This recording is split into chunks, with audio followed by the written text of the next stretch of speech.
checking out the signals for the Baltimore Colts. Unitas gives to Amici.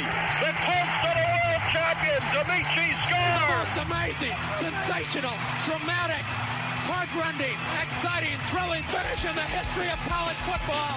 California won the big game. 5 seconds left in the game. You believe in miracles? Yes! Unbelievable.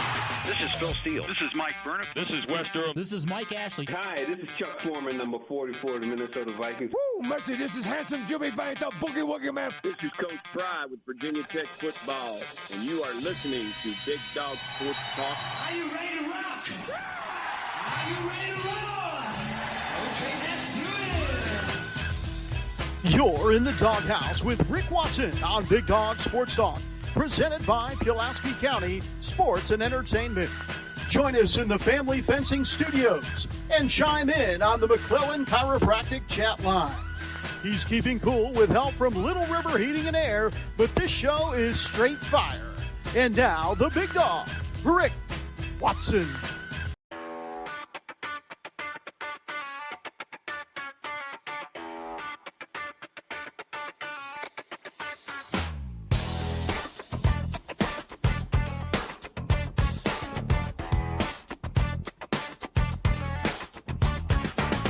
Rick Watson's got the mic, he's the big dog king. Cover sports so sharp, it's a New River thing. Virginia Tech fire, rapid pride too. Every stat, every play, he's bringing it to you. He's got that voice, deep as the valley, breaking it down, no dilly, no dally. Big dog sports talk, feel the bark.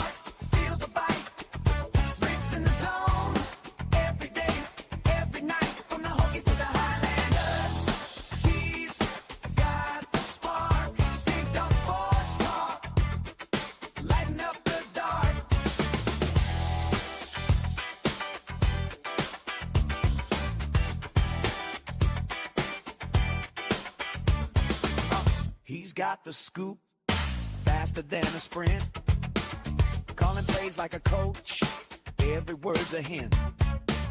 From the courts to the fields, the stories unfold. Rick's play-by-play, worth its weight in gold. With a laugh and a growl, he'll pull you in. Big Dog's podcast, let the games begin. Big Dog Sports Talk, feel the bark, feel the bite.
Hey, how are you? Good morning. Didn't want to interrupt the song.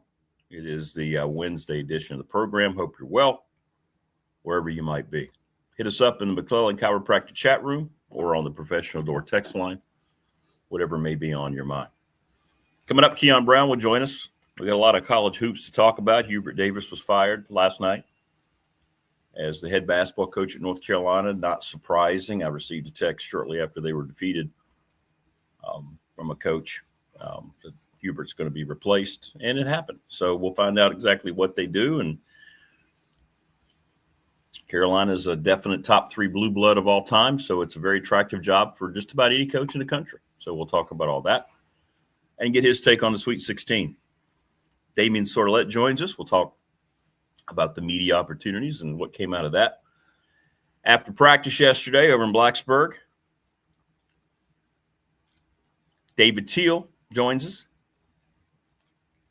the Hall of Famer. He was covering Virginia and the ACC in the tournament. We'll get his take on Hubert Davis and everything else. And Matt Roan, Director of Athletics at James Madison, scheduled to join us. So there you go. So hit us up. How's everybody doing this morning? Good morning, Steve. Good morning, Prometheus. Hello, T-Bird. What's up, Vic? Good morning. Please subscribe, like, and share the channel wherever you might be. So, the Hubert Davis thing happened last night. Not a major surprise. Hubert's out. His statement was, tonight I was let go by the University of North Carolina. My desire was to continue to coach here. This opportunity has truly been a blessing. My goal is to coach again in the very near future. And it's going to be interesting to see how all that plays out with him and how other schools might view him. But not surprising in any way, shape, or form that this happened. I'm not saying it was necessarily the right thing long term. I don't know. There seemed to be some uneasiness around Hubert Davis. You know, we opened up the season, we being Radford down there, and you could sense a little uneasiness about fans that sat around near us. There was a lot of pressure on this season with all the money that they had spent on the roster, well over $20 million for their roster. So the record is fine. There was a lot of stigmas there with him. Of course, like I said, I don't think they ever got over being the first number 1 in the preseason not to make the tournament. But Carolina's a different place. It's tough. I don't think he got along with administration there. Just reading between the lines, some of the reactions that we got in the 2 times we played them while he was the head coach. So I think there's a lot more. There's always a lot more behind the scenes, a lot more animosity that's reported. Same thing with, James Franklin and Penn State. You hear certain things, but you don't ever know exactly, what's going on. But it kind of felt like there was some tension down there. I don't know. It just felt a little odd going into the season. So So there we have it. And we'll get Keon's take on all that. But, he doesn't have to worry about anything financially, clearly, but he wants to coach again. And I think he may get an opportunity. Don't know what level, don't know where. Don't know whether there'll be a power school or not. I guess we'll have to wait and see how things shake out after the Sweet 16. From Ryan Pry's desk, where he is a deep study in elder law, to Wayne's World, where he is the best claims adjuster allowed by Virginia law. BDST is the Sasquatch. Real deal. I like the way Morris is now singling out individual members of our chat. What's up, Chris? How are you doing? Good morning. That's funny. I don't think there are any Cinderella teams anymore, Vic. Not left in the Sweet 16 anyway. Texas doesn't count because they're the richest athletic department in the country. They never should have been an 11 seed. So I don't think there really is.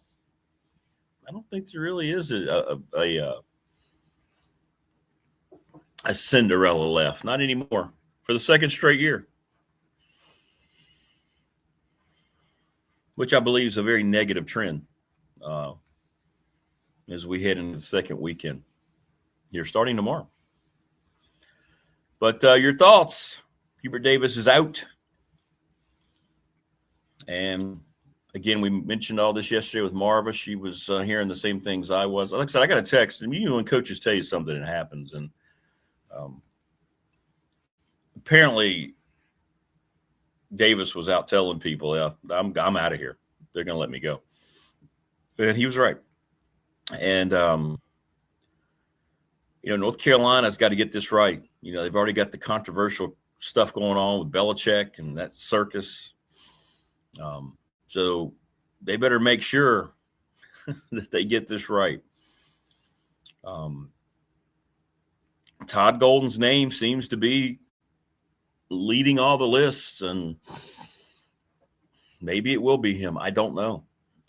Nate Oates is another guy.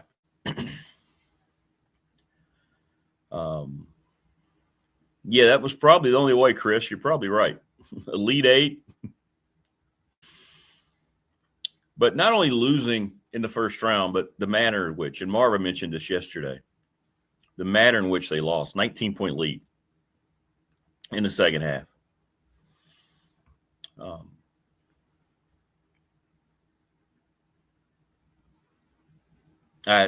You don't know whether it's true, but I'd heard there was a lot of problems with him and Caleb Wilson. Yeah, Texas has more money in their foundation than any other public university. Exactly. So they're not a Cinderella. I mean, it's seeding aside, they're not a Cinderella at all. At all. Which team has impressed me the most so far in the tournament?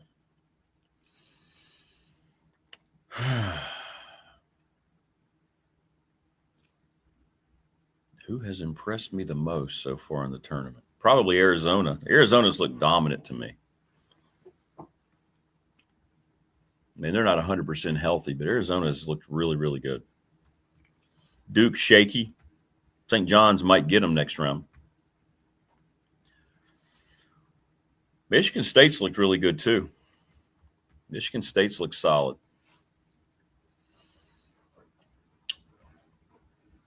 We'll see. Chris says he was unrelatable to many recruits. Yeah. Here was my only personal, I guess you could say, experience.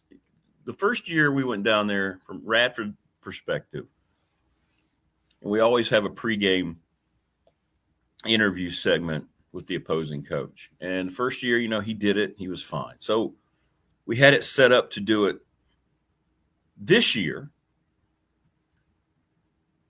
And then on the way down, as we get ready to pull into the Smith Center, I get a text from their SID. Hubert now says he won't have time to do the interview. So, okay, it is what it is. I just always appreciate coaches who take the time to talk to us. So the SID gets up there, we set up, and you guys got everything you need, blah, blah, blah. He goes, hey, man, I'm sorry about Hubert. He goes, that's just the way he is. And it was just a casual little interaction, but now you think about that and how the department may have viewed him, when you see this actually happen. So it made me think. I was thinking about that this morning. I wonder if that's just kind of the vibe that he created down there. But the record was impressive.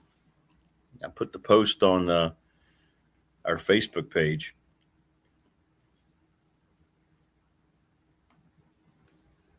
Let me get the record right here. I don't want to tell everybody the wrong thing here.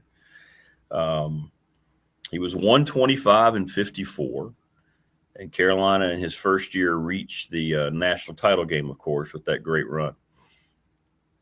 So it was more about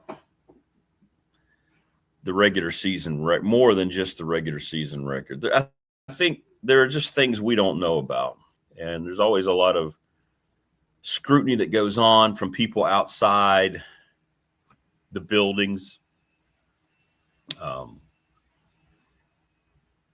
It just kind of felt like he wasn't a fit there anymore.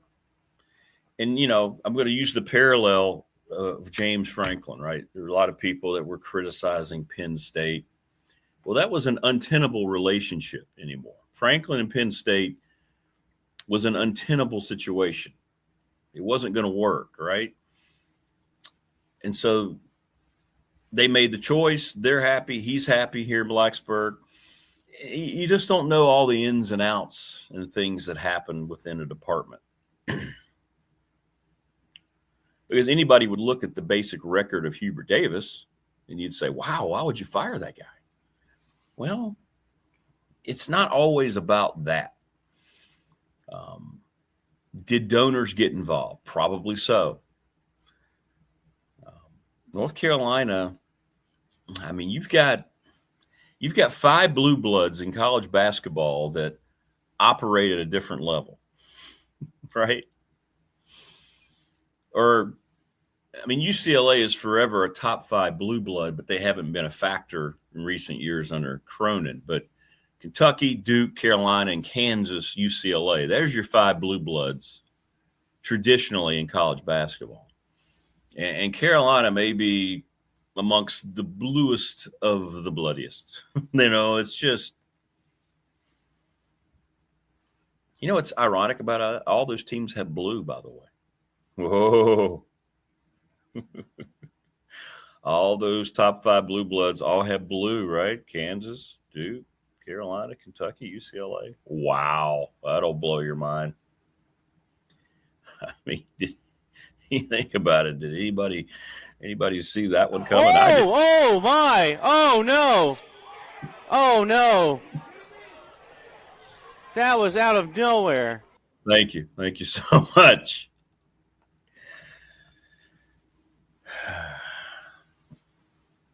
But things get covered up. Winning does. He does. Except, at Penn State, because James Franklin won there, and that wasn't enough.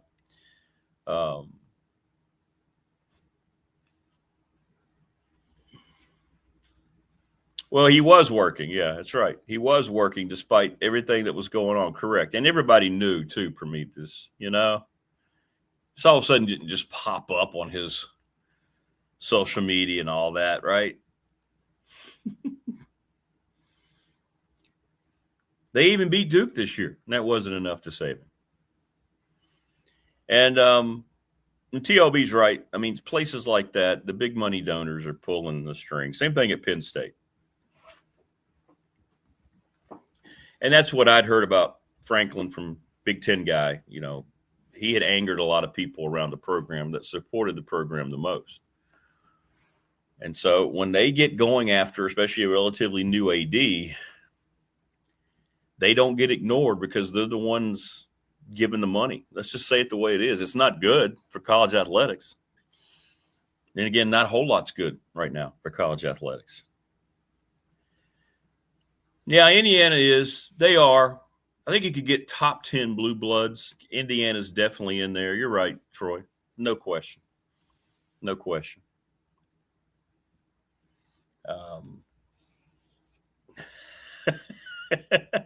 Thank you, Morris. Appreciate that.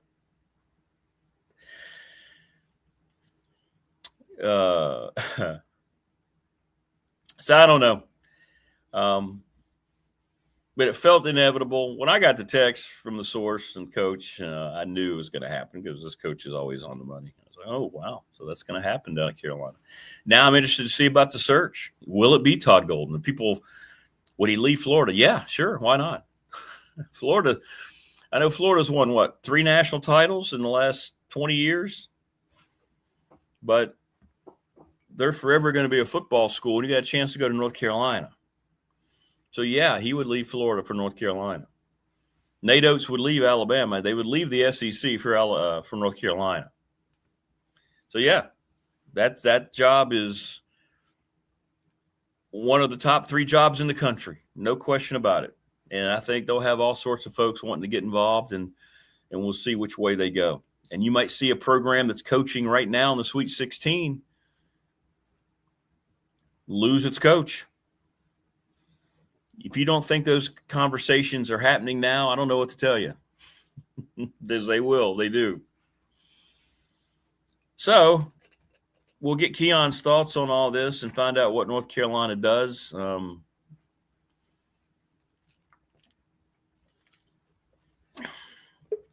mean, the first time we interviewed him, he seemed like a pretty good dude. I'm just going on my own interactions.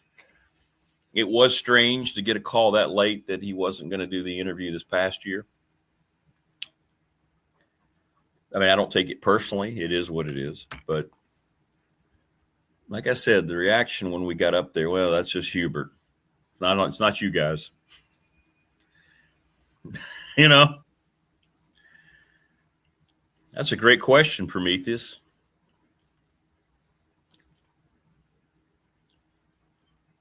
Well, you know what? Let's try to answer it. That's a great question. I'm going to do history of North Carolina head basketball coaches. I mean, yeah. When's the last time they have not had a Carolina guy be the coach?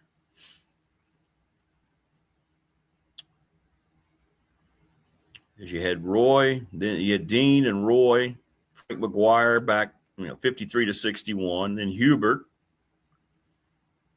Bill Guthridge, Carolina guy, Matt Doherty, Carolina guy.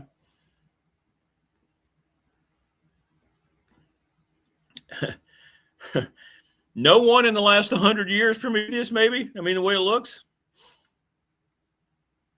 So there you go. Your point's well taken. And Mike Ashley will chime in on this on Friday. But, yeah, it's always been a Carolina guy. I mean, nothing here in the recent history. Yeah. I mean, you got to go way back. Dean Smith came on in 1962. Frank McGuire coached until 61. I mean, you're going back, man. You're going back. So maybe they do. Maybe they start a new trend. Go get someone outside the family. Never go outside the family. Because I don't think there's anyone out there, is there? Like, what is Todd Golden? Does Todd Golden have a connection to Carolina?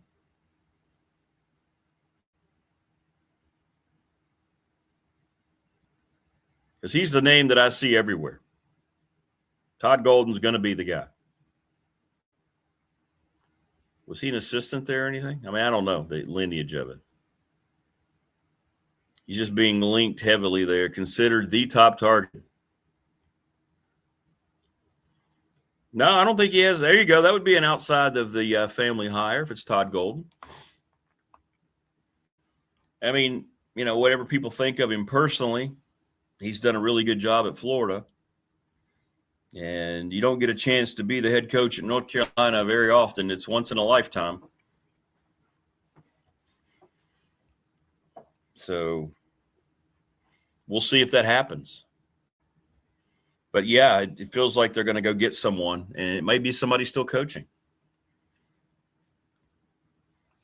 I don't think Nate Oates is going to turn away anything that's connecting him there, even though his team's still playing. I don't think you're going to see Nate Oates turn away anything. He might do the – how you can look to see who the guy in the clubhouse is. Whenever you see them release a statement saying, well, I'm very dedicated to being at my school, and I appreciate all the speculation about my name being tied in with this school, but I love it here. That's when you know that guy's going to leave.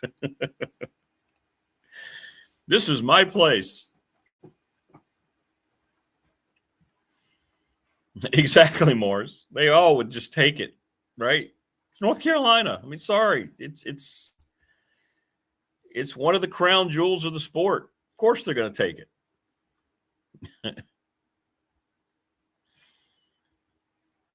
Yeah, I read. I can't get over. Nah, Jerry Stackhouse would be a disaster.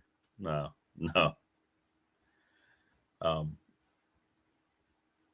I keep reading all this stuff about capturing Bigfoot, man.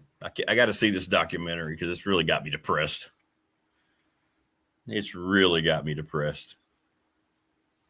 I want to thank the NRV Super Bowl, by the way. That's where whenever we work this out, we're going to have to figure out the weekend. We're going to have to just wait till after the season, man, for the meetup.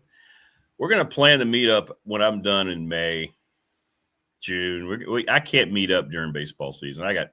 I'm working every weekend for the next 2 months. So we'll do the meetup. Radford has played Carolina. Let's see. Wow, this is thinking back here. We've played them, I think, 5 times overall. I've called all 5 games. We played them in the NCAA tournament in 2009. I want to say 5 times overall.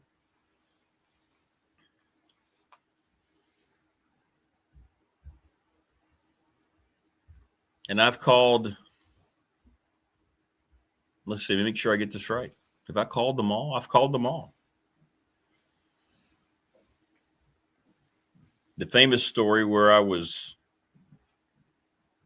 in Roy Williams' office, myself and Neil, and he was late. He was with his grandchildren. And he comes in. And he gave us a water and changed his pants. Right? Right in front of us.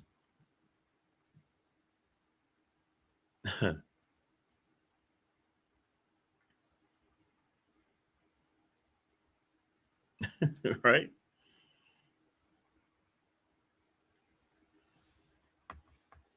UNC should go hire a Duke guy.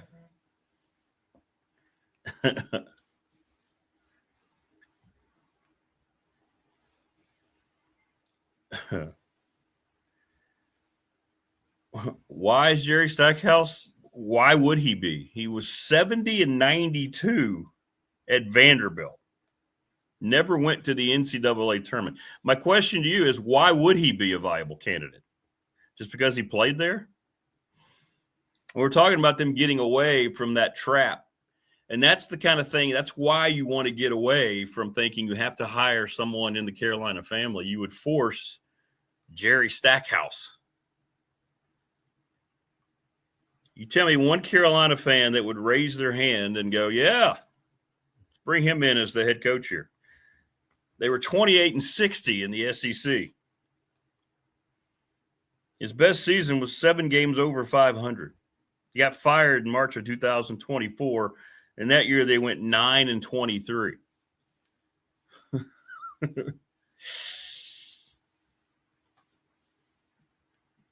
So, yeah, no, that's not going to happen. Hey, what's up, Kion Brown? How are you? Rick Watson, what's going on, buddy? What's going on, brother? Well, man, we're talking about Carolina's opening, man. It happened. Hubert Davis. What are they going to do? What should they do? If you were making the hire, what would you do?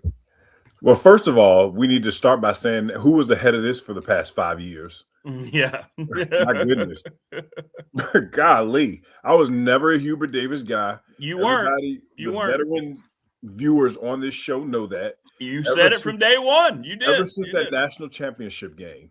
You're up 15 at halftime. You got David McCormick, who is the only front court player that's relevant on that Kansas team, has 3,000 the first half. You don't attack him in the second half, and he kills you in the second half. They come back and beat you. It's like ridiculous. After that, it was like, all right, I'm all. I can't anymore. Like Ray Charles can see the game plan to finish this game. Like it truly was ridiculous. And then you mentioned it. They never got over that. They also never got over the fact that you're the only preseason number 1 to not make the tournament. Correct. You didn't make the play-in. Right. And then last year, we already knew they had, the athletic director who was a part of the NCAA committee that put those guys in the play-in. They beat San Diego State. And everybody's like, look, Carolina's supposed to be in the tournament. We knew it. Then they get blown out in the first round. You don't even count that play-in game for Carolina. Like, long overdue. He should have been gone, in my opinion. But it's over with. You got to win there. You can't be spotted 19 points with 13 or 12 minutes left against VCU and lose that game. The writing was on the wall right after that game, and you can see it in his face. He knew what it was. But if I'm Carolina, I mentioned it in the comments yesterday. You got to go outside of the family. You have to. Because if you keep it in the family, who do you go with? I don't know. Somebody just brought up Stackhouse. Oh, gosh. Chris just brought up Stackhouse. I mean, that Vanderbilt program, he left it dead.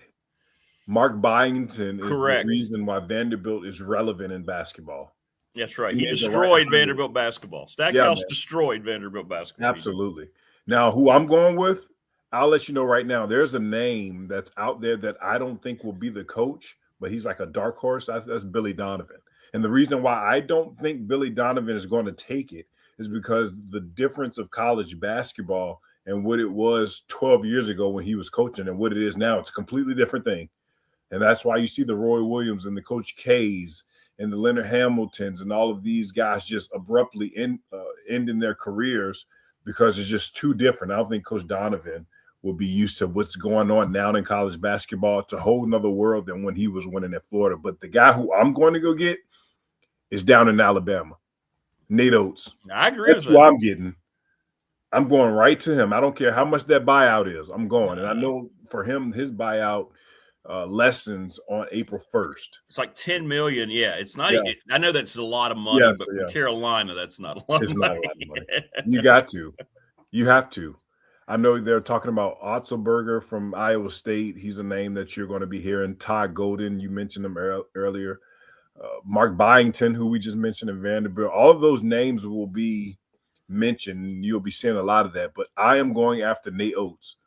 A beautiful brand of basketball. It's not boring. Great offense. They have a saying, the defense is always wrong, meaning they have something for everything defensively. I mean, if you're Carolina, just go to Alabama, get him. He's going to leave Alabama for one of the top 3 jobs in college basketball. He's a proven winner, excellent recruiter. He's going to keep those fans engaged. He will. I mean, I think it's the perfect fit.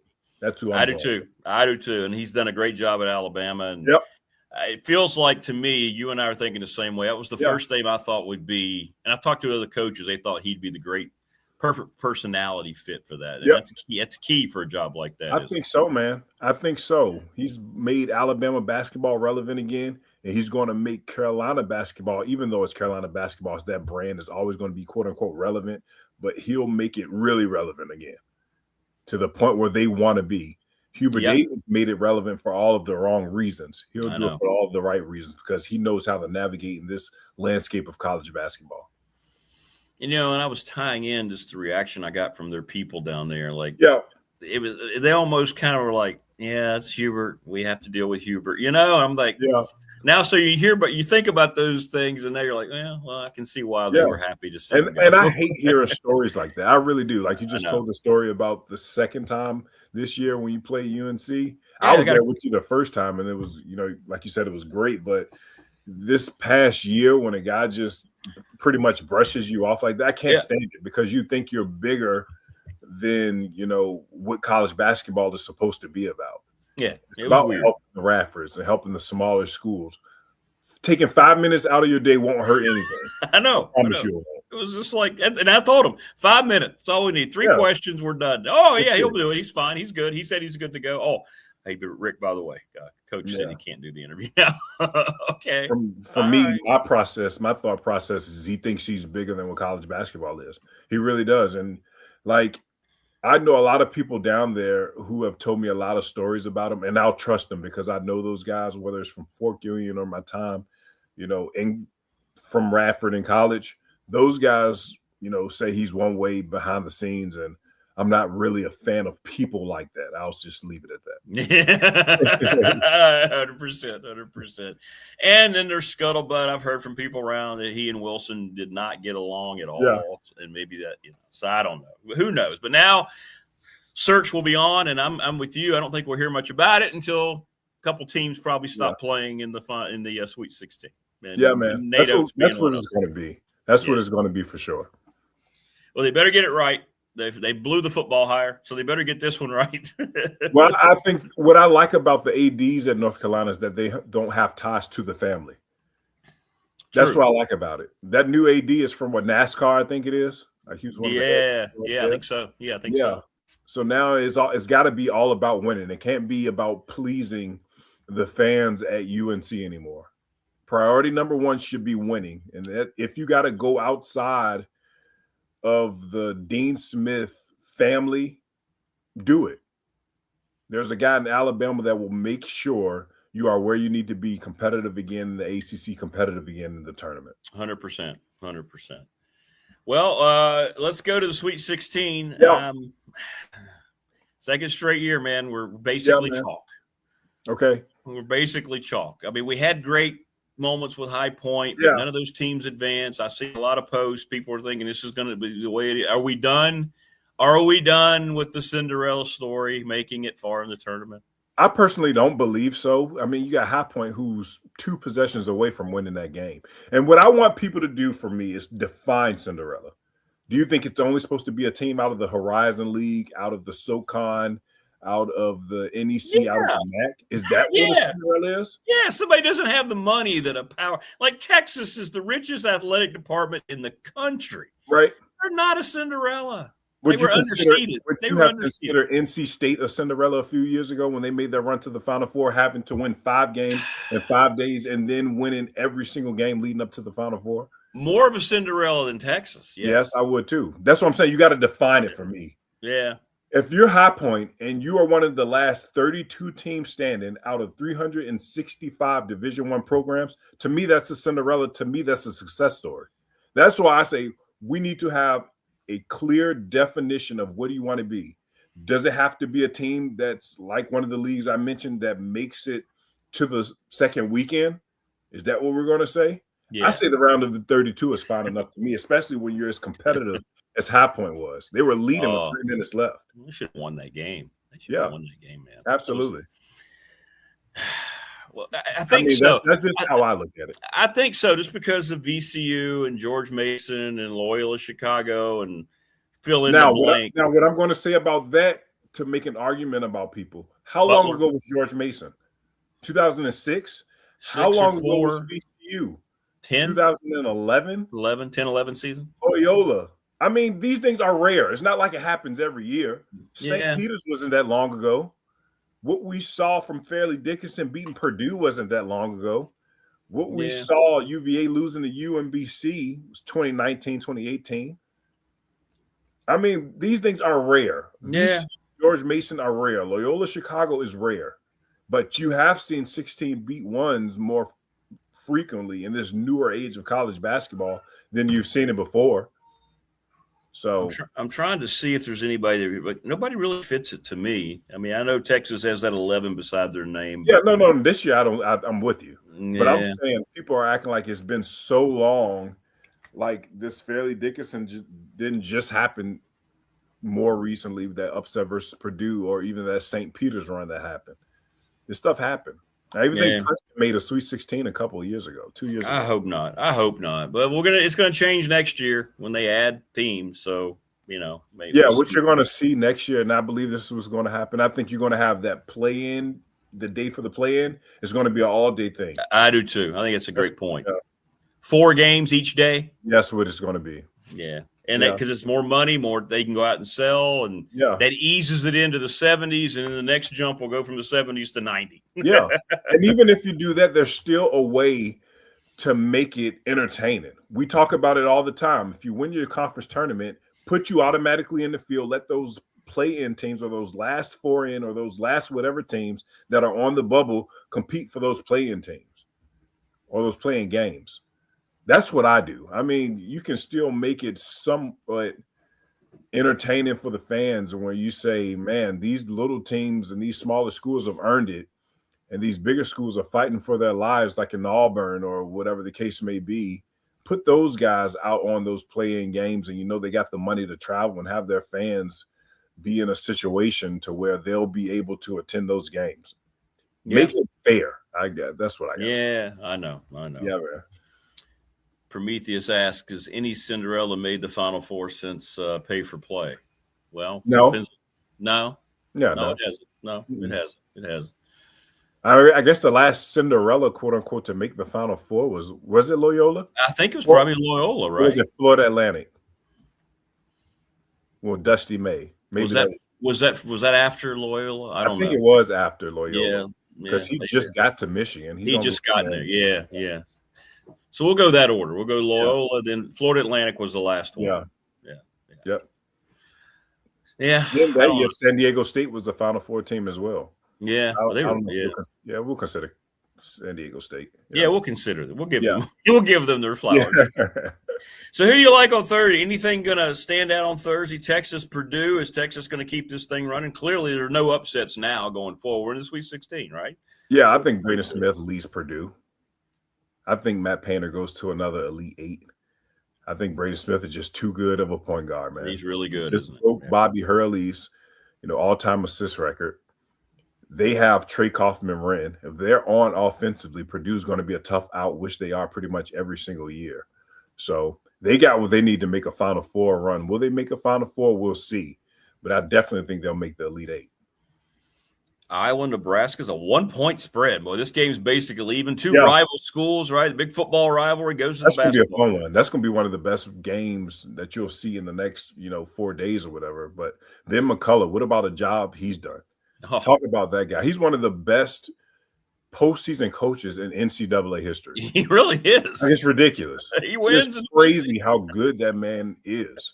And the job that he did versus Florida and, putting Boogie Flan and Xavier Lee in so much conflict on that last play in order for, I forget the guy's name, I think it's like Masechevich or whatever his name is, to knock down the three. Man, what a play. And then he's going at it with Todd Golden in the first half. I love that guy. Like, what a hire by Iowa. Why did Todd Golden press? Mike Jones used to say it all the time. Yeah. A three beats you. And if you're pressing, they're going to get a three. Yeah, man. Why did they not just let them bring it down and have guys wait? Why did they not just let them make them shoot a two to send it to overtime? That was bad strategy. And what you always see now since that Villanova shot versus North Carolina where Chris Jenkins hit it. Yeah. Is you always see that trail guy now. You always have to account for him. They'll just take it back, and he's the three. And the guy that made it was Pogares. Right. Pogares, the guy who knocked it down. But, man, Xavier Lee, Boogie Flan, miscommunication on defense because that was the result of the play that was drawn up by Ben McCollum. Yeah. Just were so confused. Just pitch it back, knock down the three. It's simple basketball. But Ben McCollum, my goodness, wherever he goes, he wins. That's true. Drake. He was at Drake for 1 year. Made it to the round of 32. Iowa said McCaffrey's retiring. We got to go after him. Got to get great hire. Into the second weekend. Well, I wonder if he'll leave Iowa after 1 year. Somebody else going to jump on him? Arkansas, Arizona. Somebody asked earlier in chat. I think Arizona's looked the best to me. They just look like they're just going about their business. We're going to beat whoever's in front of us, right? Yeah, they're probably the best team in college basketball right now. A-Cup Jr. is going to be a problem. Obviously, that kid is so good. But at the same time, Arizona's just got too much. They really do, man. I mean, it's, Koa Pete going to be one of the top picks in the draft. You got a guy like Jaden Bradley. You got guys like Braden Burris. They just got one of those teams that from the top to the bottom, everybody can come in and make an impact. So it's going to be tough for anybody to beat Arizona. And that's why I got those guys as my national champions. The West Coast hasn't had a champion, I think, in about 30 years. That's going to change this year, in my opinion. I don't think Duke's got enough. I think that St. John's might get them. We were talking about this last week. That is a scary game. Rick Pitino, you think these guys not going to be ready? They're going to be ready. Oh, my gosh. Come on. Now, that's the best game of the weekend. Yeah, it is. It's going to have the most fan intrigue. There's no question. But you also got UConn and Michigan State as well. And I'll miss every bit of it. We got some good games this weekend.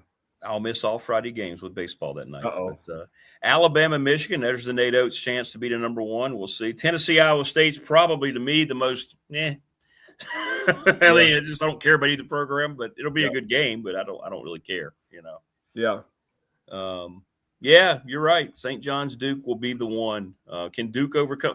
What do you think Pitino's got? I mean, he's going to – who knows? He's seen everything. He's had to go against every type of team. I mean, something about him in the term – you're right. That if I'm if I'm Duke and their fans, I'm thinking, oh, before I'm even thinking about a player on St. John's team, I'm going, oh, Lord, Rick Pitino. Yep, exactly. And you know they're going to play a physical brand of basketball like you haven't seen all season. Ejiofor is going to be on Cam Boozer. So Cam Boozer is going to play the most physically imposing player that he's seen all year. And as a freshman, we'll see how he responds to that. He's supposed to be, a top 3 pick? We'll see. Ejiofor is a man. Big East Player of the Year, Big East Defensive Player of the Year. And then you mentioned it, Rick Pitino, who's been there, done that, seen it all, not worried about it, things, going to have his guys prepared. Both fan bases are going to be there. It's probably, a 4-hour trip from New York to D.C. and Durham. It's the same thing pretty much. So the crowd's going to be rocking. If you have tickets for that D.C. regional, you're in for 2 excellent games. Michigan State and UConn, Duke and St. John's. Could you ask for a better Sweet 16 matchup than those? No. That's good. That's really good. Dan Hurley, Morris brings it up because I saw an article about it yesterday too. He's got the kind of ego. He wouldn't care about treading all over anybody's feelings. If Carolina came calling, could you see Dan Hurley pulling that trigger? Because that guy just goes by a completely different drum. I don't know. Yeah, I get it. I would love to have him. He's probably one of the top 2 or 3 coaches in the sport. Rick Pitino's my guy. That's the guy who I always say is the best in the sport. But I don't think he's leaving stores. You just won back-to-back championships. You're in contention to make another Final Four run and potentially another championship this year. I don't think he leaves. I really don't see it. I'd say my prediction is that Nate Oates is going to be the guy. I really think he is. And I think Carolina fans should be happy with that. I do too. Yeah, man. If I'm a Carolina fan, I'd be ecstatic if they got Nate Oates. I mean, there's no question about it. But they're just so fixated with keeping it in the Dean Smith thing. I just don't get it. I don't either. And I never will get it. At the same time, the goal should be to win, not to make your alumni and the fan base happy. Well, that's right. And Tech football found that out, right? Yeah. They said, hey, we got to go get somebody. Hey, we messed up with Fuente. Let's go get Brent Pry. He's kind of in the family. Well, that was an ultimate disaster. So you got to get over that because you don't have viable. It'd be different if you had like 3 or 4 former Carolina guys who are successful college coaches. Yes. We don't. Now you look at the Duke tree and you look at the Carolina tree. Duke has success everywhere in college basketball, like everywhere. I mean, it's like, but Carolina is just the opposite. So now it's time to move on. It's time to win. And if winning is your top priority, a guy like Nate Oates, a guy like Mark Byington, a guy like Todd Golden at another program is who you pursue, and people will take you seriously. It's that simple. Prometheus says it's because it's worked for 100 years. Well, has it worked for 100 years? It worked with 2 guys. Yeah. It worked with Dean and it worked with Roy. Yep. Roy came from Kansas where he'd won, where that was a little different. It didn't work with Doherty. Didn't work with Bill Guthridge. Yep. Didn't work with Hubert Davis. Who am I leaving out? That's it. I mean, so it worked with 2 of those individuals that they tried to keep in family. Yeah. The rest, it did not work. It did not work. And it didn't. It just didn't. I mean, it's embarrassing to be the preseason number 1. You got Armando Bacot and you got RJ Davis, who was the ACC player of the year. And you don't even make the tournament. I mean, I remember that year. I was all on the UNC train. Before that, you were. Every week we were talking. I'm like, UNC's coming. Armando Bacot, RJ Davis, the best duo in college basketball. You don't even make the tournament. And that's when we started to realize that Armando Bacot was as soft as cottonelle. Oh no, we're not gonna have no Armando Bacot not on this show. You could have blown your nose on his jersey and been, wow, that's very soft. No Armando Bacot. Thanks, Armando. That's the Richmond guy. That's my guy. I know. Well, hey, you made a good living in North Carolina. Yeah, we always say that. Absolutely. Right? He's building hotels and everything now. He made his money. So ultimately, if you had to reset your Final Four, is everybody still alive? I lost Florida. I lost Florida. And it should have been Houston coming out of there. Houston's playing the Sweet 16 in Houston. No, I had Houston. I had Houston. I'm sorry. Yeah, Houston was in that region, I believe. I have Duke. I'm going to lose Duke. Okay. I'm going to lose Duke this weekend, aren't I? With Duke, you got the refs on your side too. The official's going to be there, so you might still be locked in with those guys. No, they're still there. That's right. Zona, Michigan. Mm-hmm. Florida was the other number one. But I had Houston beating them in the Elite Eight. I've lost Florida next round. Is all. And that's looking like to be a more safe pick, that Houston one, and what they got.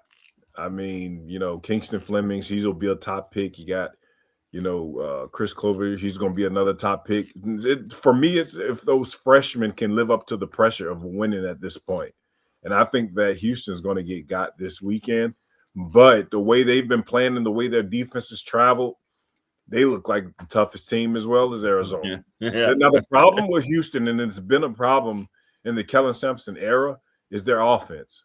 They struggle to score sometimes.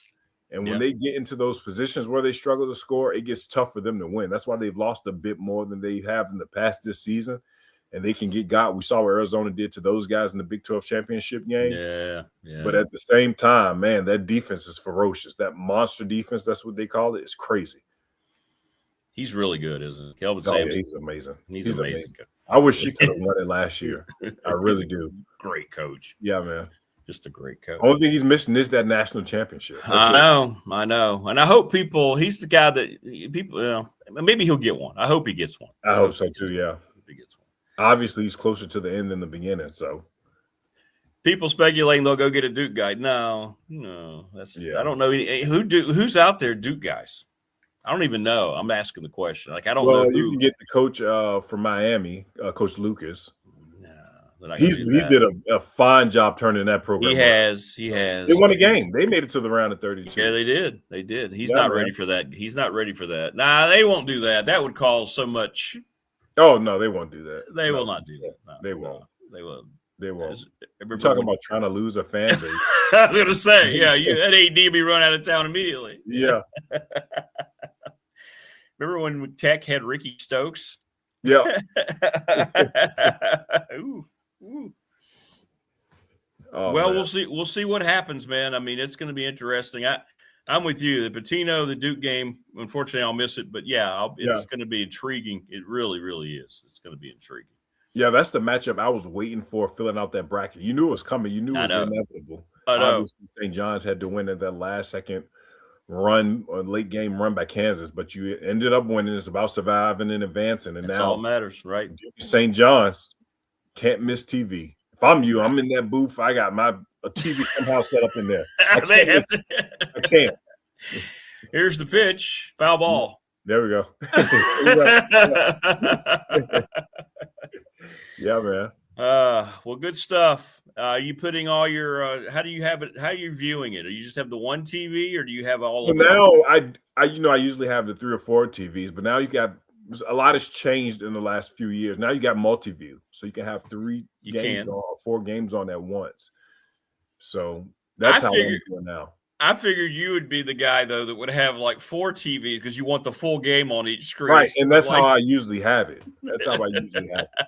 But the TV down here is so big that you're not really missing it. Yeah, you're good. Yeah, you're good to go. Of course, you won't be having that now. The way it's spread out, for the Sweet 16. Yeah. So. Yeah, the closer you get, there'll be a little overlapping. Or you can view one game at a time. Yeah. Yeah. A little overlap, like you said. Well, brother, enjoy. I know you will. We'll see. We'll be talking about the Final Four next week. Absolutely. I can't wait. Wow. Man. It goes quick. See, the tournament runs the way it's supposed to, not like college football playoffs. This is the way it's supposed to go. Yeah, they're expanding that too, huh? Oh, yeah. It will. They will after this year. It'll go to 16 teams next year. Yeah. It's all about the money. All about dollar signs, brother. You know that. Well, have a great week, man. Stay safe. All right, brother. Appreciate it. All right, man. We'll see you, man. Take care. Good stuff. Kion Brown joining us on the program. Nate Oates, he and I thinking alike. I think that feels right. First name I heard from somebody. So, and he's a really good coach. And Alabama is a good job, obviously, for a lot of coaches. But boy, North Carolina, come on. Yeah, Carolina, not going to be any Duke hiring at North Carolina. Plus, there's nobody out there. I mean, there's nobody who qualifies.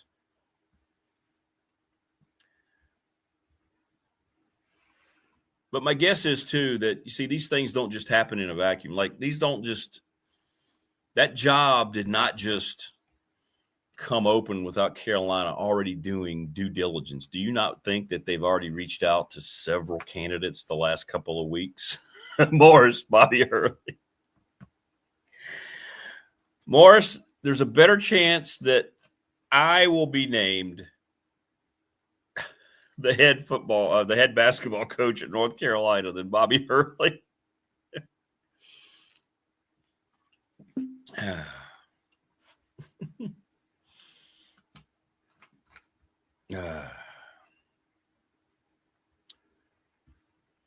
No, I don't think the CFP is perfect. There's way too much time between the end of the season and when the top seeds play. It'll get more streamlined when they go to 16. But this whole thing of playing and being done, but again, right now it's scheduled to be done even later next year, ending the college football season in the second week of January. That's not a good plan. Like, there's no reason you can't keep playing. I mean, the guys are used to that. We don't need the time off. We don't need to have so many days. I mean, some teams were playing 3 weeks later. I don't understand why that's accepted, but it is. It is. I think that'll change some when we go to 16. Just depends on when they decide that it goes to 16. Well, you know how they're going to know it's going to go to 16? When they realize that, when they start talking to networks and advertisers and they realize the money can be maximized. I think it happens in 2027. I think it almost happened this year, but I think it's going to go 2027. That would be my guess. Just follow the money. We're going to have an expansion of both the college football playoff and the NCAA men's basketball tournament the same year. Yay. Yay. That'll be great. That will be great. Thanks to Family Fencing, our studio sponsor. Get a free quote today, 540-200-8294, familyfencingnrv.com. Thanks to those folks. Thanks to McClellan Chiropractic, Mark Hundley. Our chat room, so much fun with the fam. It's always great to talk to everybody. Thank you so much, Mark. And thanks to everybody in chat. Sundown Electric, one of the best reputations of any business in our region. They're located down in Elliston. Craftsmanship, attention to detail, communication, and they never do anything without talking to you completely about their price. Reach out to them, Sundown Electric, thanks to Jeff Smith. Ready, Set Fund is Bob Christ, BobChrist11, CRST at Gmail. Raise money for your organization, your event, your school team, whatever it might be. Reach out, man. It works. $4,300 for Floyd County softball in 5 days. Awesome. Professional Incorporated, that's Travis Williams up in Dublin. Thanks, Trav. 38 years in business, sponsor of our text line, which never stops popping. We mentioned the NRV Super Bowl. That's where we're going to be doing our BDST bash this summer. 382-5525. Reserve your lane for the Sweet 16. Lawson's Mobile Home Supply, James Lawson. They've been around since 1997. Thanks to them. National Bank, member FDIC, the exclusive banking partner of yours truly, and BDST. Thanks to Lara Ramsey. The BDST fan question of the week brought to you by the attorney Ryan Pry, who's already been mentioned on the show by Morris. West Main Street in Radford, Trust and Estate Planning. Who is your Sweet 16 upsets? Or who's going to come out of this as a surprise team? Is it Texas? Is St. John's really a surprise team? Let me know. Little River Heating and Air, 1095 Radford Street in Christiansburg. Charles Lee, give him a call. They are the best at what they do. 540-553-2971. And we are presented each and every day by Pulaski County Sports and Entertainment. Thanks to Jonathan Sweet and Tim Miller and the crew there. They had a great opening weekend at the racetrack. It was awesome.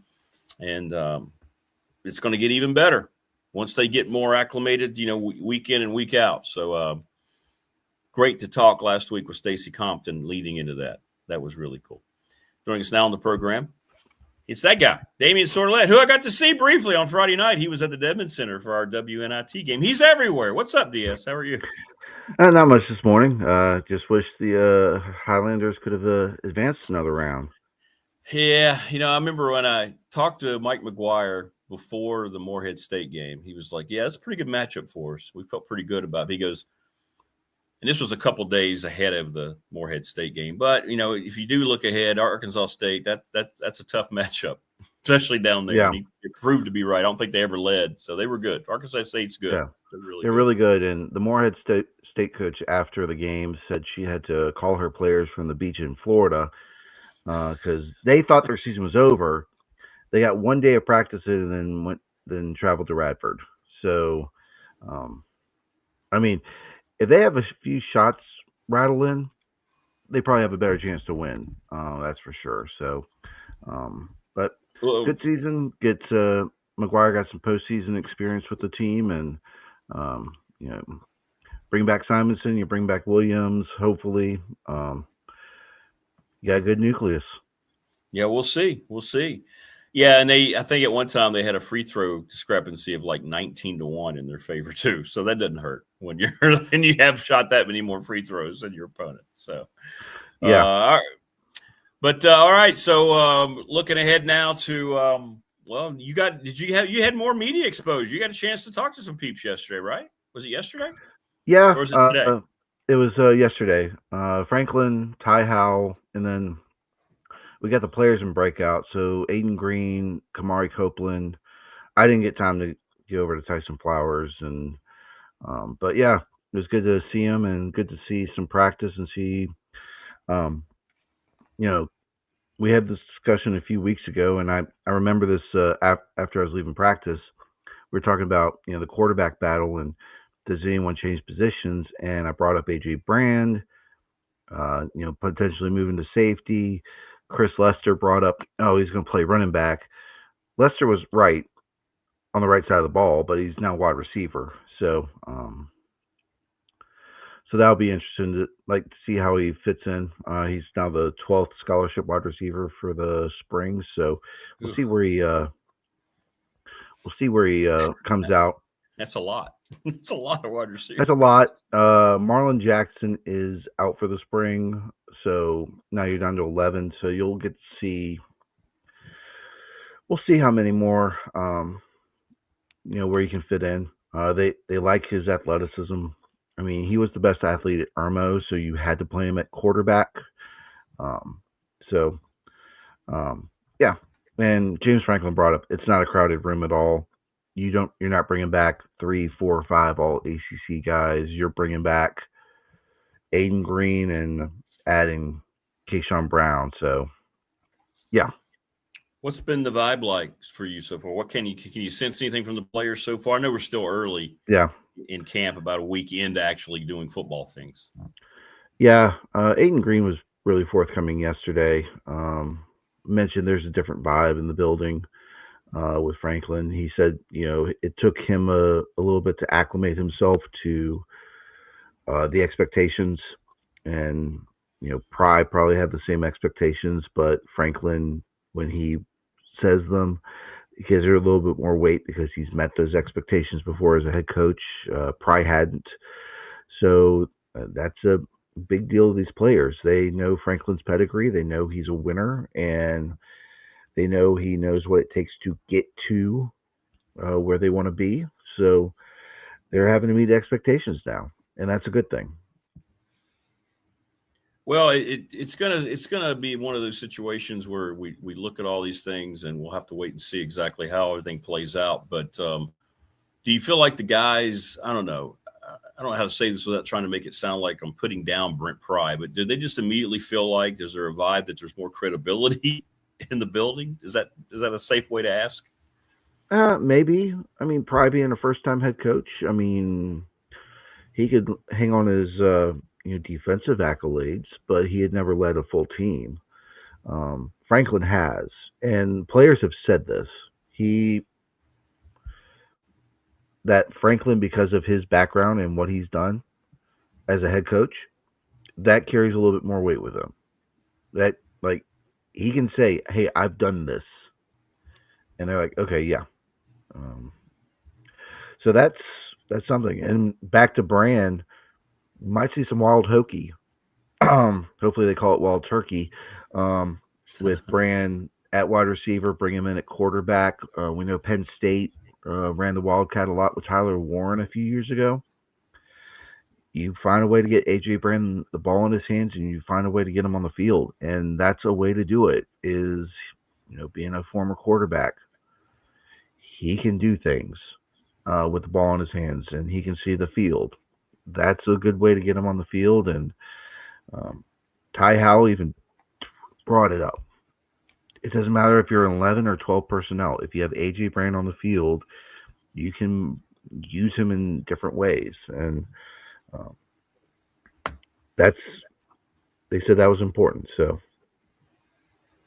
well, I think we'll see. I know they released another over and under on the wins, and to me that's silly. I hate it's too early for anything like that because you don't know how the conference opponents are going to be. I guess we could look at the non-con and think you're going to have a couple of wins there for sure. Maybe ODU's until not. You can't just all of a sudden automatically say everything's going to improve immediately and you're going to just wipe the deck with ODU just because of a new coach. That we found out that ODU had more talent on its team than Tech did last year. So, but I hate seeing stuff like that. It just annoys me. I know it's something fans like. I know it's over and unders on wins. To me, it's just silly this time.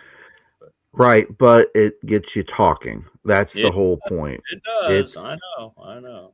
It's Bill Roth and his spring practice primer that he posted a couple days ago.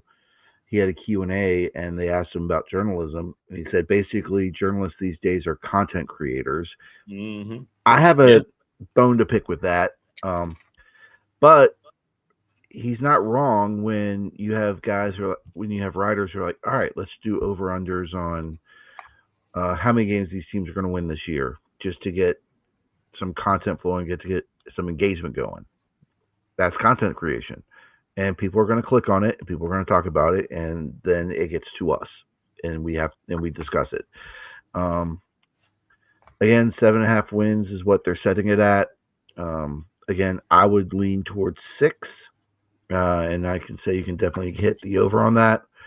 7.5 might be a little bit difficult to get to, especially because we don't know. The transfer portal can still work.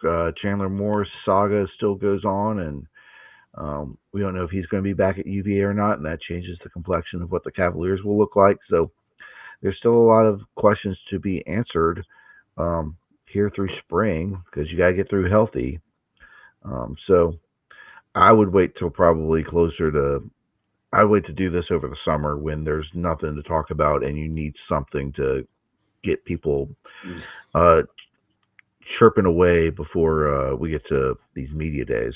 Right. Especially when we saw what happened with UVA last year, right? I mean, nobody had that in their bingo card. Nobody thought Indiana would necessarily run the table. We knew they'd be pretty good. So you just don't know. Right. You just don't know. And no one saw Wake Forest winning 9 games. Right. Andy had him picked dead last. So did I. Andy and I did not have Wake Forest winning a single league game last year. And that's what's great about it, It's what's great about it. It's fun. Yeah. It's fun. It's a lot of fun. It's a lot of fun. Well, we'll see. We'll see how it all goes. But what's your week now? What's it like? You got the big scrimmage on Saturday. Will you guys have any availability for that on Saturday at all? You just shut down. They don't let you in at all. Yeah. Yeah, we'll get Pro Day on Friday. I guess the headliners are Ben Bell, Kelvin Gilliam, and Kyron Jones. Not a great class. So what is it? That's the Pro Day? Yeah. It's far different from last year when it was Bashal Tootin, Jalen Lane, Aeneas Peoples, Antoine Powell Ryland. You're not going to have that coming off a 3-9 season. So who would come? That's going to sound mean. Then again, he made a lot of money. Who would come to watch a Kyron Jones Pro Day? Well, you're going to get some scouts coming because Gilliam's someone who could make a roster. He could, yes. Yeah. Practice squad guy. Right. Make a roster. Yeah. Yeah. This is also the opportunity where Kyron Jones, if you want him to throw, you can also put him see what he can do as a tight end. Throw him Throw them in different elements. Give them different options. I mean, that's something you could do. Yeah, that's something you could do. Wow, you're right. That's a shift. That's a big shift. You're right. A whole big shift of pro day right there. So it's just, how does that work, by the way? Now, I know it evolves. How does pro day work now? Is that just the two guys, or they have anybody else out there at all that they showcase? Oh, they'll showcase themselves in the weight room. They'll showcase themselves on the field. You'll get a lot of work in. So you'll get a lot of work in with wide receiver drills. Last year, I remember Colin Schlee threw for the wide receivers because Jones is a senior. Because Jones is available, he will be throwing to all those guys. And then you'll get some guys like Stephen Gosnell, who probably wants another chance at the pro game. He can come back and go through it. Same with like an Ollie Jennings. You could have some guys who went through it last year and have it and want to, get back on the team's radar. They can come back and do that. I've seen it done a couple times where players like, I'm not ready to hang it up yet. I kind of want to go out there and give it a shot. So we'll see that. Because on defense, you'll have Jaden Keller running at linebacker. So you'll get some guys. That's right. Gosnell is on a roster. I forgot about that. But I know Jennings could. I know he didn't stick with the Packers after he went there. So, yeah. Yeah, well, that'll be fun. That'll be fun. I know in terms of the tight end guys now, I'll tell you what, man. Coach Elmation loves it. He says he thinks he's going to have a really impressive NFL career, just a guy who hangs around in the league for 5 to 7 years because he's such a good blocker on top of everything else. So, yeah, Virginia Tech's tight end room is arguably the best room on offense right now. When you look at from a position standpoint, Gosnell, Reynolds, Hairston, even factor in St. Germain and then Henderson. They're going to run you're going to get a lot of tight ends involved in the offense this year. They're good. Hairston blocking yesterday, James Franklin couldn't contain himself with the way he delivered a hit on a block. Because I heard one of those, like there was a tight end who was trying, I think it was Brody Jones, who was going there and trying to block. And James Franklin was like, you're not supposed to like pat him on the back. You're supposed to hit him, block him.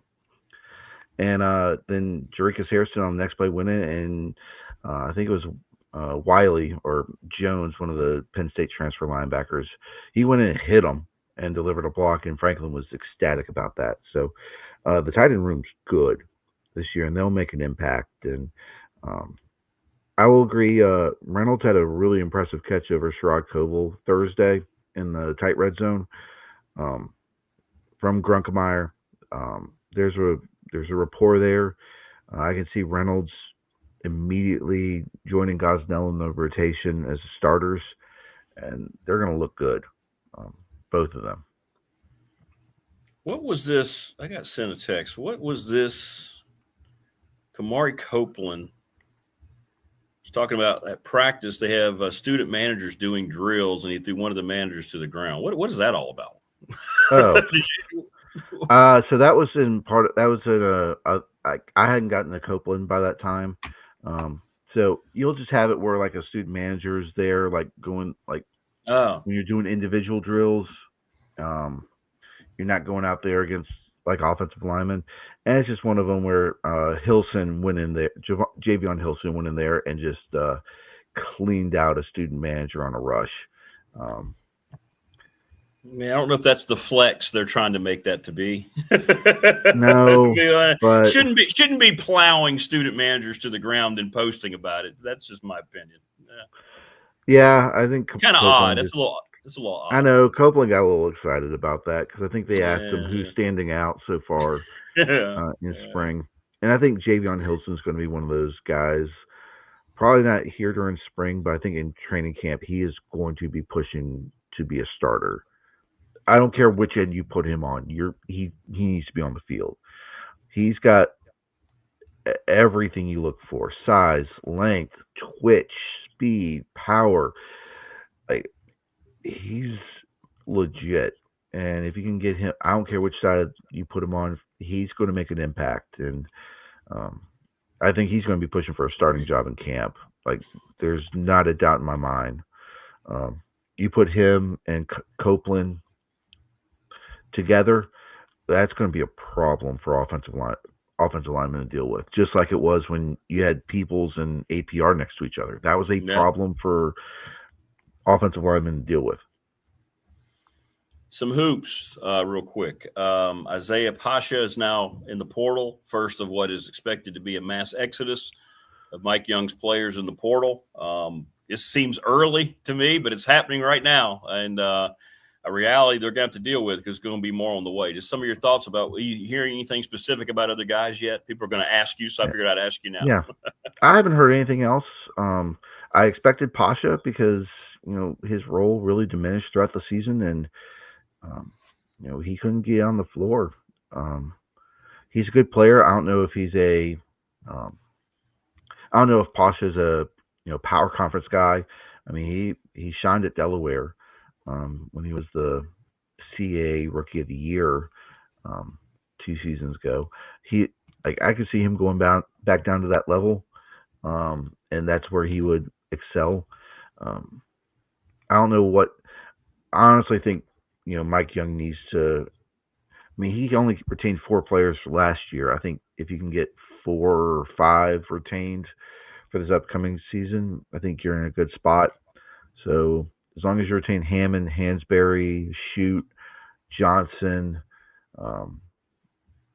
probably Sincere Jones and some other of these youngsters, you'll be in a better spot than you were a year ago. But yeah, I do expect there will be some movement. Everyone set their expectations for the NCAA tournament and didn't get it, and now they're going to go chase the NCAA tournament elsewhere probably. So right. I do see there being an exodus. I don't know if it's going to be like a mass exodus like it was a year ago, but I do think there will be a hit to the team. Yeah. I think they're going to be, there's going to be guys on there that's going to have chances to get more money, I think, elsewhere. We'll see. One thing about it, we knew Chris Coleman had reported there was an extension that was going to be announced for Mike Young. They've put that off, obviously, with the criticism that came his way after the turn down to the NIT. Have you heard anything about when that might be announced at all? I haven't heard anything. Again, he's got 1 year left on the deal, and in this day and age, you don't need to give a coach an extension going into his final year, because you can assess based on that year if there's an extension or not. I agree. I agree with you. I don't understand this. They get announced all the time for no reason. Let's just give a guy an extension for what? They went 500. Why? What are we doing? I mean, especially in today's environment when it's all about the money that you have to spend. I mean, let's just say it that way. I don't get it either, why the pressure seems to be there to make sure. Do you want your coach to be comfortable if they underachieved? Right. I mean, and the only reason coaches get extensions these days is because teams want to hold on to them because they know other programs are going to be coming after them. And so you put and that's not the case here. Let's just say it the way it is. I'm not trying to be mean, but nobody's going after Mike Young. No, this was his retirement stop. And it's just a matter of how much longer he's got. I mean, it's from an X's and O's standpoint, he's very good. I will say there were some instances during the season where I'm like, you drew that up for a game-winning play. I'm thinking of the game at Miami where they should have won. But yeah, it'll be interesting to see how this plays out. I agree with Prometheus. Stability does help with making sure you retain your assistant coaches. Because again, I think Chris Coleman brought this up as well. Like, if you're an assistant coach and you don't know if Mike Young's returning or not, do you go elsewhere where you're going to find stability? So we'll see. And if we see some star players like, say, Hansberry, who's been with Chester Frazier forever, or decides to leave, that might be a sign that Frazier's not sticking around. Hammond and Johnson came to Virginia Tech because Mike Young recruited them. If they decide to bolt, and that might be a clear sign something's happening behind the scenes.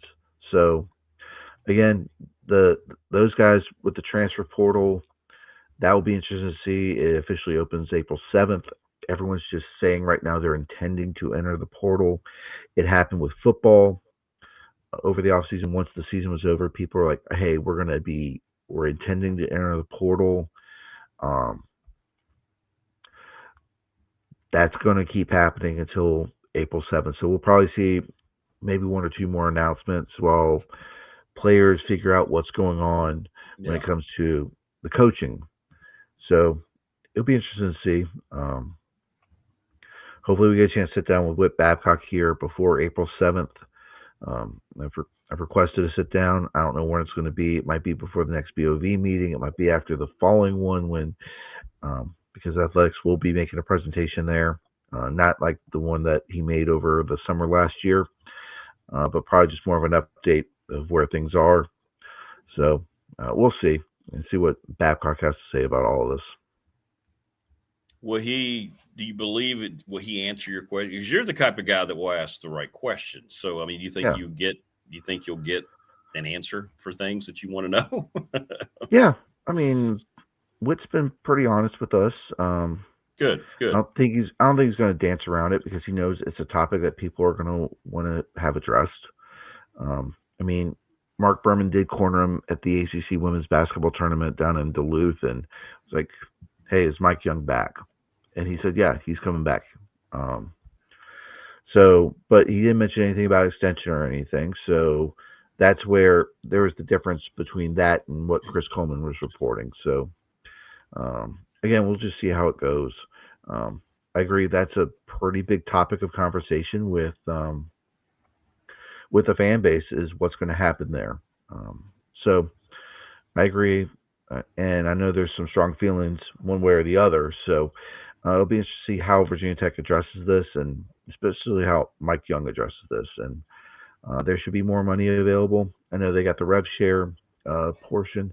We just got to see if NIL is there to be a component in retaining players and doing a better job of filling out a roster, and maybe not going after the overseas sensations and getting guys who you've probably seen for a few years, stateside, and going and getting them. I'd like to hear his answer to a question about how he feels about being completely taken out of the football equation going forward as he serves out his term in Blacksburg. Like, what kind of adjustment is that for him personally and professionally to know that because you went 0 for 2 in hires that they didn't want you part of this, But I don't know whether people will ask that question or not. Yeah. It's good to ask that question because they have not told us what the structure is over there. And he mentioned it's going to be more of a professional structure. So that's a question I like to ask is, what's the structure like at football now? Are you completely out of the picture, or are you still part of the chain of command with football? Because the whole point was, if he's not going to be in the picture, they were going to hire a GM first who's going to be in charge of hiring the coach, and the GM would have, essentially carte blanche and running things. But they hired James Franklin, who brought his GM with him. And I don't know how much sway Andy Frank has in terms of what's being done. James Franklin seems more hands-on and interested in everything that's going on. So James Franklin might be the pseudo coach GM, and he's sort of running the football program with maybe the oversight from the Board of Visitors. So again, good question to ask and to see, if anything's been done in terms of structure. Yeah. Well, I think the structure right now is Franklin's pretty much calling the shots. That's what I've been told from people over there. I was just saying it the way it is. He's been given total carte blanche with everything. And so nobody's telling him no, and anything he suggests is being greenlit. And I guess I understand that to a certain point, but it's also a little dangerous when you're giving one coach that much power. I know he's the coach that has to be successful for that athletic department to be successful, but it's interesting some of the things I hear about how that place is now being run. So, yeah. And honestly, I know there's a lot of people who are not happy with the mom and pop shop mentality that there was with the way Virginia Tech athletics was being run. So if you come in with a coach who is pretty headstrong and knows what he wants, that might be a good change. Yeah. And then, you know. But then why have an AD? I mean, I don't know. It's weird. Yeah. It's just kind of weird. Yeah, the AD can be there to kind of maybe be a check or balance for something, but it doesn't really seem like there's much of that going on right now. No. I mean, there's like you got the allocation of the funds, so I think Franklin's putting those to good use right now, and hopefully eventually they get over to addressing Castle, whether it's gutting the inside of it and redoing it to where you can make some money off it, or I know there's I don't know where the topics come from of having the team play in Roanoke for a year and then you just tear down Castle and rebuild it to something, but they brought up the example of Georgia Tech renovated its arena. They had the team play off campus, and then but when they came back, the environment just wasn't the same. There wasn't the connection there because they're like, oh, well, you were gone for a year. We forgot who you were. And you really can't do that for women's basketball because they have a ton of momentum right now. And that's a program that I don't think is going to have a problem retaining players after going to the NCAA tournament this year. So Megan Duffy needs to keep the momentum rolling, and I don't think she can afford playing games from Roanoke for a year and losing the fan support that, they've been able to get back into Castle Coliseum after the Kenny Brooks days. So she needs to keep the momentum rolling, and that means staying in Blacksburg and keeping the fans coming to the games. Yeah, I was going to ask you, you went right into it. I was going to ask you if you heard anything about the Castle thing. Just kind of got, put in the dumpster fire there in terms of the blueprint and the things that we were told about they were wanting to do. So is that just completely off the table now? No, not with the money they've allocated. That's part of it. That was part of Babcock's Invest to Win presentation to the Board of Visitors last August. They need to address Castle Coliseum because they're not making any money. Yeah. That means you need to find a way to add premium seating in there. And it's not just going to be courtside. You're going to get some elevated premium seating. Yeah. That's why I would say you probably need to gut the inside of it and redo it to where you can add. You do. Yeah. I agree. Yeah. It would take what you said though. They would just have to figure out a place to play. You're right. Yeah. It's going to take a year. That would take a whole year to get that done. Yeah. I mean, what you could do, I don't know if they've gotten this far into the weeds, but on the other side of the practice facility, you have those basketball court, the tennis courts, and some other things. I don't know if there's enough land there where you could start building a new arena there.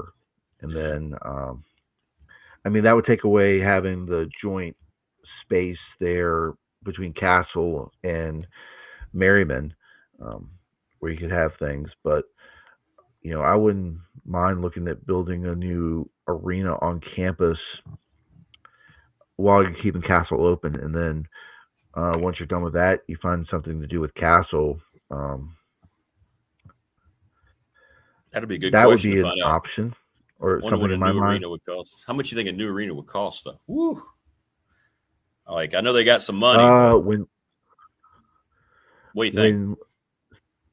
When Liberty built its new arena, and this opened for the 2020-2021 season, it was $65 million. And that was 5 years ago. Yeah, and that was a 4,000 So, seat arena. yeah. You're looking at what? At least 15 Well, I don't know more? if you want to go that big because you're I not mean, like how many times are they're you selling not. out I Castle? agree. No, I agree. I But do you build it thinking you could host other things in it too? I would say 9 to 10,000 is a nice sweet spot. Um, I and agree. Yeah, I I would agree. seriously look at so Liberty's Arena is a smaller version of VCU's Siegel Center, Yes, where you have this yes. main concourse walking around and you go down into the seats, and you have premium seating up there on the concourse, and it's not that far away from the court.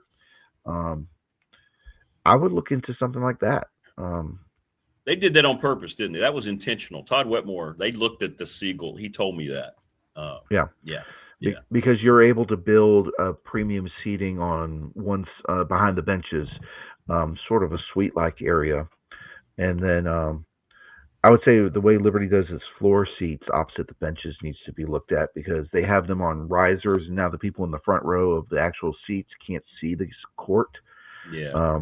That would be something you would need to address. But I would do something similar to that. I don't know if Virginia Tech needs to go big like that because if you do 9 to 10,000 seats, if you want to have a concert, you can put seats on the floor and you can get 10 to 12,000 for a concert, and I think that's a good size. And I don't know, how many shows you can bring to Blacksburg that would necessitate putting it in Castle outside of Metallica or Taylor Swift.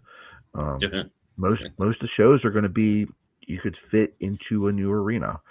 So I know that's on the table now because of the increase in funds.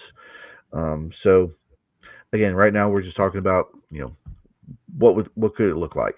Yeah. It's interesting. Well, they got some options. It sounds like, and that's always a good thing. So, well, great stuff, brother. I hope you have a great rest of the week and you get some good info coming out of the scrimmage because those are the things that are really the most important when you can go head to head and try to see what guys start looking like. So that'll be good. Yeah, and when I talked to Ty, I asked Ty Howell about the quarterback competition. I was like, "Is this too small of a sample size right now through 4 practices?" And he said, "I want to get them in a scrimmage, and then we'll start, evaluating where things are." So, I'll say this: the one practice we got to see fully through, Grunkemeyer did show he could be mobile. I know they don't really want him to be mobile. Yeah. But Bryce Baker, man, whew, if you're comfortable running a 2 quarterback set, he's got some wheels. He can run. He can run. Well, move him somewhere. Maybe he can help out somewhere else. You never know. But he can spin it. He can spin the ball. He's not Kyron Drones. Lord, I hope they don't do that again. No more 2 quarterback systems. They never work. No, but I'll say not modern football. Yeah, Baker can spin it. I mean, all the quarterbacks they have in there can spin it. And if they had been there last year, Drones wouldn't have been. They would have tried to look for Drones a spot elsewhere on the offense because the way Grunkemeyer can spin it, Baker can spin it, even Troy Hune. I mean, from a passing standpoint, they are ahead of Drones for a fact. Well, brother, enjoy the Sweet 16 and have fun this weekend. Look forward to talking with you again next Wednesday. Yeah, and I'll say my bracket, I still have a chance to finish top 10 in the group. Hey. Because my Final Four is still intact. That's good. Mine too, actually. I was wronger. I had Florida losing in the Elite 8 to Houston, so I'm good. I'm still good. I had Florida losing in the Sweet 16 to Vanderbilt. I thought the SEC tournament was going to happen again, and of course, Vandy goes and of course, either one of them made it. So, well, that half court shot at the buzzer somehow was inside the rim and then bounced out. How did it not stay in the cylinder? Because the balls are overinflated for the NCAA tournament. Come on, buy into the conspiracy theory. All right, brother. Listen, have a great one, man, and we'll talk to you next week. Talk to you next week. All right, man. Be good. Yeah, he's right. Yeah, buy into the conspiracy theory that the balls are too overinflated. Good stuff. Damien's great, man. I love talking to Damien. And he loves interacting with you. And we get a lot of good stuff. Damien is really good at what he does. Really, really good at what he does. And he's a great dude too. And he'll ask the tough questions, man. He won't have any hesitation about asking Whit Babcock stuff. Yeah. By the way, if you hear things, we're going back to a topic that I haven't talked about for a while. Finally got my roof situation worked out, and they are here. I will mention who took care of my roof when we're done here, but they are here. So if you hear things, let me know. I was told they were really good, and they showed up here a little after 7 and they've got things undone, and they are up doing it's crazy. It's crazy. So if you hear things today and tomorrow, it's the roofing guys, but they are here. Just to update you. David Teel joining us coming up in just a little bit. Taylor Swift concert. Oh, college gals, they would go to that. Wayne would go to a Taylor Swift concert. He couldn't wait. He'd be there. He'd have his little T-shirt on. Yeah, I agree with that too, Wayne. It's a little smaller version of JPJ. My guess is they are not going to tear down. They're not just going to get rid of Castle and build a whole new arena. You're looking at I don't know how much money they allegedly have, but if you build a brand new arena, I don't know what you do with Castle. Would you tear down Castle? Would you build another arena and keep Castle running? You're looking at $100 million, and you're looking at lots of money, hundreds of millions. So I don't know what kind of money they have budgeted, but I got a feeling they're just going to stick with the plan and try to figure out a way to renovate Castle. But who knows? Who knows? Poison can open for Swift. Wow. Wayne, would that be the greatest day of your life? To be in Castle Coliseum? You're in tech country and you're watching Poison. Can you imagine Poison opening for Taylor Swift? And they could bring her out to sing an extra verse that they had written that would not rhyme, where every rose has its thorn.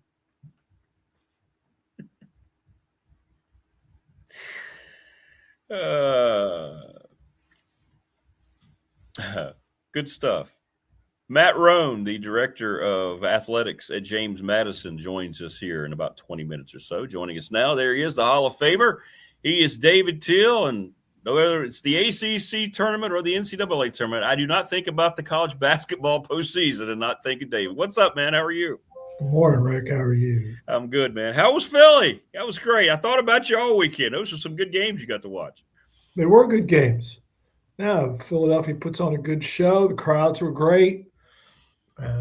UVA just came up short against a very physical Tennessee bunch, coached by, an icon of the game. And that was Rick Barnes' 30th NCAA tournament. Wow.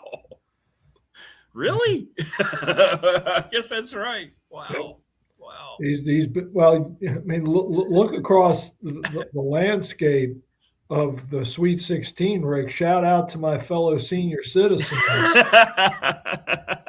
Rick Barnes, 70-something. John Calipari at 67. You got Kelvin Sampson. You got Tom Izzo. You got Rick Pitino. Wow, that's true. And the way the bracket is and the regions are set up, you could have 4 senior citizens coaching in the Final Four. It'd be awesome. It would be awesome. Old school works, David. It still works. Yes. Well, it just goes to show, if you're willing to adapt, as these gentlemen obviously have been, to the ever-changing landscape of college athletics, and you're resourced, as each of these gentlemen are at their respective programs, you can get it done. You can get it done. That's right. That's right. Now, that's a great point. I hadn't thought about that. That's true. I hope that happens. I don't care what my bracket looks like. I hope that happens. That'd be fun. That would be fun. Yeah, it would torch mine, that's for sure. Well, speaking of torching, let's get down to the North Carolina situation. Not a surprise. I heard from a coach right after they lost. He said Hubert's going to be done. And sure enough, last night they pulled the trigger, Hubert Davis out. Just some of your thoughts. I mean, the record obviously is good, but something didn't feel right when I was down there with Radford earlier. We always talk to some of the people that sit around us. There was just something didn't feel right with him down at Carolina this year. What were some of your thoughts? It wasn't just this year, Rick. Yeah. It was an accumulation of things. Obviously, the VCU loss put it over the top, and then his reaction to it. Post-game press conference was not good. There wasn't a lot of accountability there. No. Can't blow a 19-point second-half lead in the NCAA tournament, even if your best player is hurt. I mean, you were 5-2 without Caleb Wilson, and that's just no excuse to then squander a 19-point lead and just look bad doing it. There's no good way to do it, but they especially looked ill-prepared at times and just not connected. And, 5 years, it started out with taking down Coach K in his final home game and then again in the Final Four, and it never remotely approached that again. And as nice and as gentle a man as you can imagine, as Carolina as they come, the nephew of the great Walter Davis, and he wanted nothing better nothing more than to elevate this program to the heights it's accustomed. And he just wasn't able to do it. And I was struck by a statement that he wants to coach again in the very near future. Yeah, me too. And someone will hire him. At what level, I don't know, but it will be fascinating to watch. And I was going to ask you that very question. I mean, it's speculation, obviously. Would it be a Power Four? Would he settle for another, a good program just outside? I mean, who knows? But it was interesting how quickly he did say that in that statement. Yeah, I want to be out there and coach again. Doesn't have to be Carolina. So, good for him. I hope that happens for him. I do. Yeah, I would doubt it would be at the Power Four level. Right. I would agree. You watched UVA. Some things happened at the end of the game. I still don't understand that review that went against him at the end. But in any event, what were some of your thoughts? Rick, the review was fine. I mean, but did it hit a UVA hand? I didn't think it did. He said it did. Did he really? Yeah, Talon Hall admitted that it hit his hand. The call was correct on the court and was correct in not being overturned. Okay. All right. But that did kind of flip it back around. What were some of your thoughts watching UVA in that game? They never could quite sustain. They got the climb, and they made the climb, but they couldn't quite sustain it. Yeah, they got the lead at 71-70 and then couldn't close it. Number one, Tennessee's really got some dudes. They do. They are UVA looking in the mirror. They're deep, they're long, they're big. And Jacoby Gillespie was really kind of the difference maker. He's an athletic guard that Virginia really couldn't handle when it mattered most. And then there's Jakari White wide open in the right corner. He's right in front of me. I was closer to him than any defender. And I'm watching him go up and I'm thinking, well, this shot's going in. And he airmailed the basket. I mean, it went over on the other side. I've never been more shocked. I know. At such an errant miss, and maybe he was surprised that he was that open in that situation. But if he makes that shot, which he does most of the time, we're having a different discussion. But that's kind of the way March works. But that doesn't gloss over the loss does not tarnish a 30-win season in Ryan Odom's first year leading the program, and what those 5 senior incoming transfers did in their one-year cameo in Charlottesville, setting the foundation for Coach Odom to take the program forward. Which I completely believe he will do. They're not going away. Not in my opinion. They're not going to go away. No chance. No chance.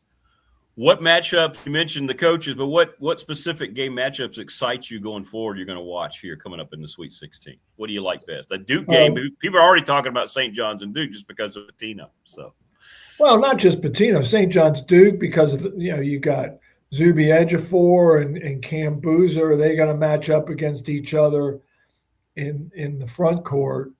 And then I go to the Midwest, and Houston, Illinois is an absolute banger. It is. And 2 of the best freshman guards in the country in Keaton Wagler and Kingston Flemings for Illinois and Houston, respectively. Oh my gosh. That is appointment viewing. And the fact that it's in Houston adds another layer to it. And then don't sleep on the battle of corn between Iowa and Nebraska.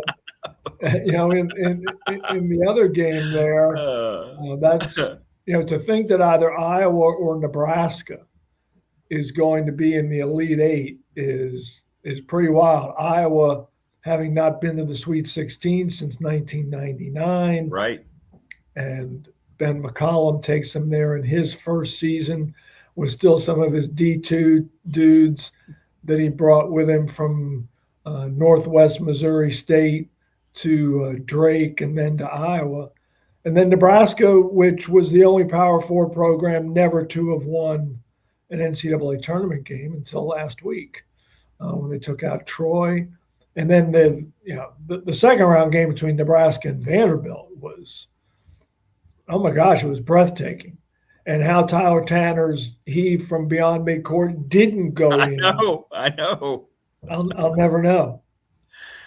It was funny. The Nebraska players thought they had lost. They thought he had gone in, and they thought, no. And then they realized, they looked up and saw the red celebrating in the stands, and they realized it didn't stay in the cylinder.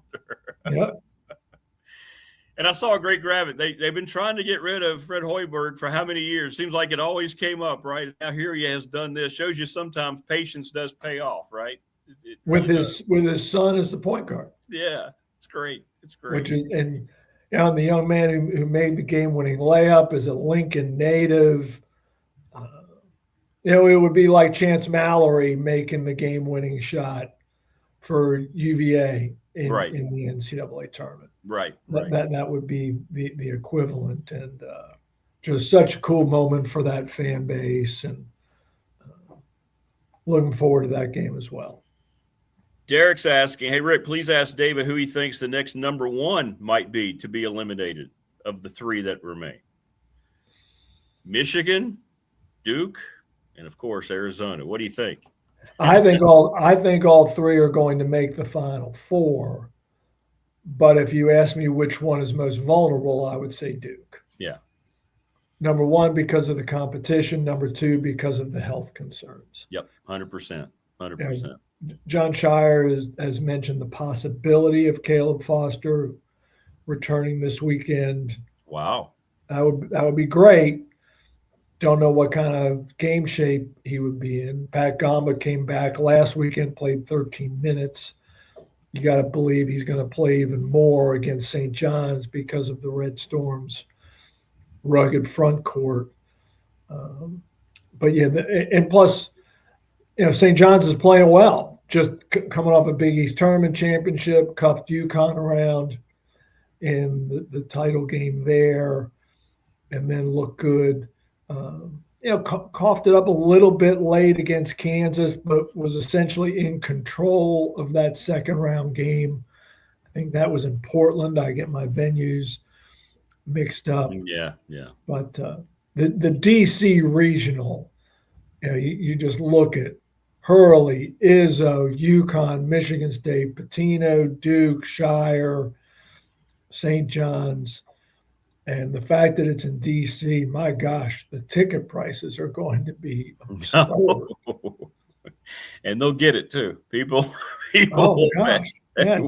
I mean that's a Duke hub. The folks from New York and Connecticut will all take the train down or drive. It's going to be wild in that building. The Wizards aren't getting that kind of crowd. No, they're not. So Carolina Ray and Steve both asking, will David tell us who he thinks is the best fit for Carolina, the new head coach? Thanks, guys. David, what do you think? I know it's early. We don't know. It's a speculation. But who do you like? Who's a fit there, first guy that comes to head? If you're North Carolina, you call the biggest names in the business. No question. Go down the list. You call Billy Donovan. Does he want back in college? You call Brad Stevens. Does he want back in college? Both have been gone for a long time now. You have to make that calculus as well. Yep. And then if you're staying in the college game, is Todd Golden movable? Is Nate Oates movable? Is Dusty May? TJ Otzelberger at Iowa State is a hell of a coach. He is. He really is. What he's doing there. Mark Byington from right there in the New River Valley. Yeah, it's great. And the job he did not only at James Madison and Georgia Southern before that, and then James Madison and now Vanderbilt. That guy gets it now. And, he's a rimmed half-court shot away from being in the Sweet 16 himself. So, those are, you're North freaking Carolina. Exactly. Basketball, not football. Right. But, the specter of North Carolina football looms over this hire. And all the resources they have devoted to Belichick and his cronies with very little return on investment thus far. Carolina's going to have to pony up. They owe Hubert Davis more than $5 million, and it's going to cost a lot of money to buy out a top name coach. Right. And then you're going to have to compensate him and his staff accordingly. Fascinating times in Chapel. For the first time in generations, it will not be in the family. That's right. And they may be the bluest of all the blue bloods. You're right. There's nowhere they can't go to look for a coach. It's a great point. It's North Carolina. Come on. Now, will everyone be interested? Probably not. No. For a lot of different reasons. There's a lot of turmoil in Chapel Hill right now. Yep, 100%. From the top down, from the board to the chancellor. You got an outgoing AD, an incoming AD. You've got the arena battle. Where are they going to build? Are they going to rebuild? Are they going to relocate? So much drama, and that may not interest the glamour of the job, notwithstanding. That may turn some folks off. Absolutely. The Brad Stevens name is very interesting. You brought up. You got to figure out some point. He scratched that itch now being exec. He's got to miss it somewhere, right? I don't know, man. He's winning championships in Boston. He is. Doesn't get much better than that. They're pretty darn good this season, too. Oh, and I love the Billy Donovan. Ooh, boy, that would be a rock show, wouldn't it, if he went in down there? Wow. I like that, too. But sky's the limit, Carolina fan. Enjoy, because I think you're going to have a lot of big names tied to this thing. So, Are you done with your tournament travels, or? I am. Okay. Travel budgets aren't what they used to be. No. It would have been a no-brainer in another time for me to continue on the trail, but I'll be elsewhere this weekend watching the games. All right. Well, I know you had a great time. It's great. I saw on last Thursday it was the highest rated they've ever had of an opening day of the tournament. I mean, it shows you how healthy fans are still approaching college basketball, and that's always a great thing. And I know you're one of college basketball's biggest fans, so I'm glad you had a great time at both the ACC and the NCAA tournament, man. It's cool. Very, very cool. No doubt. Love every minute of it. Yeah, I know you did. All right, man. Have a great weekend. Enjoy the games, David. Appreciate you. All right, be well. All right, you too. David Teel joining us on the program, the Hall of Famer. Matt Roan, Director of Athletics at James Madison, going to join us coming up. We want to thank the NRV Super Bowl, Lawson's Mobile Home Supply, Family Fencing, sponsor of our studios here, McClellan Chiropractic. We thank Mark Hunley, Professional Door Incorporated, sponsor of our text line. Thanks for all the questions for David there. Carolina fans chiming in this morning. Get the sense there's not one Carolina fan that's upset about what happened last night. Thanks to Pulaski County Sports and Entertainment, the presenting sponsor of this program. Little River Heating and Air, 1095 Radford Street in Christiansburg. The attorney, Ryan Pry, down in Radford, 701 West Main Street. Trust and Estate Planning. National Bank, member FDIC, the exclusive banking partner of me and of this program. The Ready Set Fund, ReadySetFund.com with Bob Chris. Check them out. Figure out how to get your organization some money. And Sundown Electric, thanks to them. Thanks to Jeff Smith and his brother for sponsoring us. And check them out. Go to their website. They're down in Elliston. About their craftsmanship, their customer satisfaction, second to none. And if you want a T-shirt, hit me up. $20. There's still a few people here locally that I haven't worked out T-shirt delivery that paid, so I got to get that done too. But they're still here. $20 if you want a T-shirt. Good stuff. Good discussion in chat as always. And what good stuff. And because of our great guests, right? You get Kion Brown, you get Damien, you get David Teel. Now we're going to have Maddie here in just a second. I mean, hope you're enjoying the program. See, subscribe, like, and share. Share the channel. Tell people they're missing out if they are not subscribed. I love the names David brought up. I'm still going to stick with Nate Oates. Billy Donovan, interesting. That would be intriguing, wouldn't it? Todd Golden, how would that ego fit down there? He's right, though. There are things going on down there that may be unattractive to certain coaches. Brad Stevens was an unbelievable coach. He's been an unbelievable executive. Some point, do you want to get back on the sideline? I mean, he's been in the NBA. He understands how the professional game works. That's what college athletics is. It's a professional game now. It seems like to me Brad Stevens would be able to make that segue pretty easily. Right? The Chapel Hill and Oates. Why did I know you would make a Hall and Oates reference immediately, Wayne? Now, you said Poison opens for no one. What if Poison opened for Olivia Newton-John on the Xanadu tour? You would accept that, wouldn't you? You would accept that. Oh, I know Scott Whalen's no longer with us, but boy, how about Poison opening up for STP? Now, come on. Is anyone hearing the roof activity? Are we good? Nobody has said anything, so that's good. I got like 20 dudes on my roof right now. Byington is a UNC grad by way of Wilmington. Yeah, in a state system. Look, I know Mark Byington well. I've interviewed him many, many times. He was at Georgia Southern, Wilmington, and now, where he is at Vandy. He's a great guy. I don't think North Carolina fires Hubert Davis unless they have a huge, huge name that they feel like they can reel in. Does that make sense? Do I think he would do well there? Sure. He's done well everywhere he's gone, Mark Byington. JMU, you name it. He's won. He's a hell of a coach. Do I think that's a jump? He's in the SEC now. Would he want to make it? Sure. Maybe. We don't know. And we don't know people's personal intentions. That's why I'm glad David brought that up. We do that a lot. Not me and you here on this show. We know better. But people who cover sports, what they do when they cover things or when they write about things, they insert their own opinions about how they would feel if they were offered the job, as opposed to looking at, and this is one of the many things why journalism is basically dead and access media is the worst thing on the planet.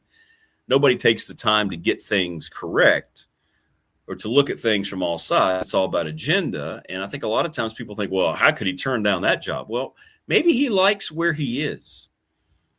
This goes back to the whole Ricky Ronnie discussion. Remember when people were just assuming if James Franklin came calling, Ricky Ronnie would leave what he'd built at Old Dominion to be the offensive coordinator at Tech? Because why would he turn down James Franklin? Why would he? Because he moved Old Dominion football into Division I. He's put a lot of work and sweat into that. And, of course, he signed an extension. And in his mind, he's beaten Virginia Tech, what, twice? 3 times? Clearly, who had the better talent on the field last year? He lost a lot of that talent. But what I'm saying is, in his mind, he's probably thinking, well, I'm in a pretty good spot here. You got a bump? So you just don't know. You don't know what people are going to feel like going into it. Exactly. UNC can just about get anybody they want. And if you're a college coach anywhere else other than maybe Duke or Kentucky, you used to be able to say Kansas and UCLA, they've kind of fallen down. But you might have to actually say North Carolina is the biggest of all the blue bloods. It is the marquee blue blood. I think that's safe to say. So, yeah, you're in North Carolina. This is like, Alabama football. New York Yankees manager. Go get anybody you want. Go get anybody you want. I mean, you're North freaking Carolina. You're not going to settle for anyone. They did because they wanted to keep it in the family, but they're not going to this time. I should have asked David that specific. None of the names he mentioned were in the family, so I think that tells us his opinion about that. Byington is a winner. Hell of a coach. And you know what? He's a really nice guy. Really nice guy. How about Dave Matthews? I'm going down to Carolina. I'm going to coach some basketball.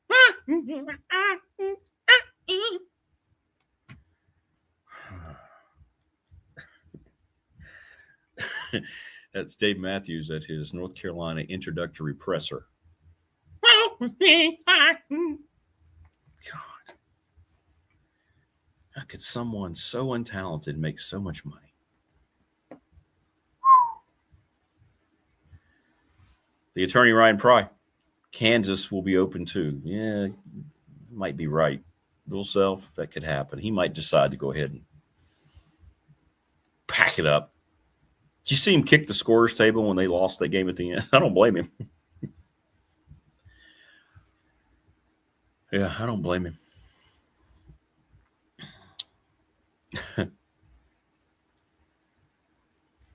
But, yeah, UNC for sure, number one blue blood. Yeah, I'm with you on that, 100%. I mean, Michael Jordan. I mean, you name it, they got it. I get that it's UNC, but this is a different climate. You can do what you can do at UNC. A lot of places they won't get their first option. We'll see. We'll see, Anthony.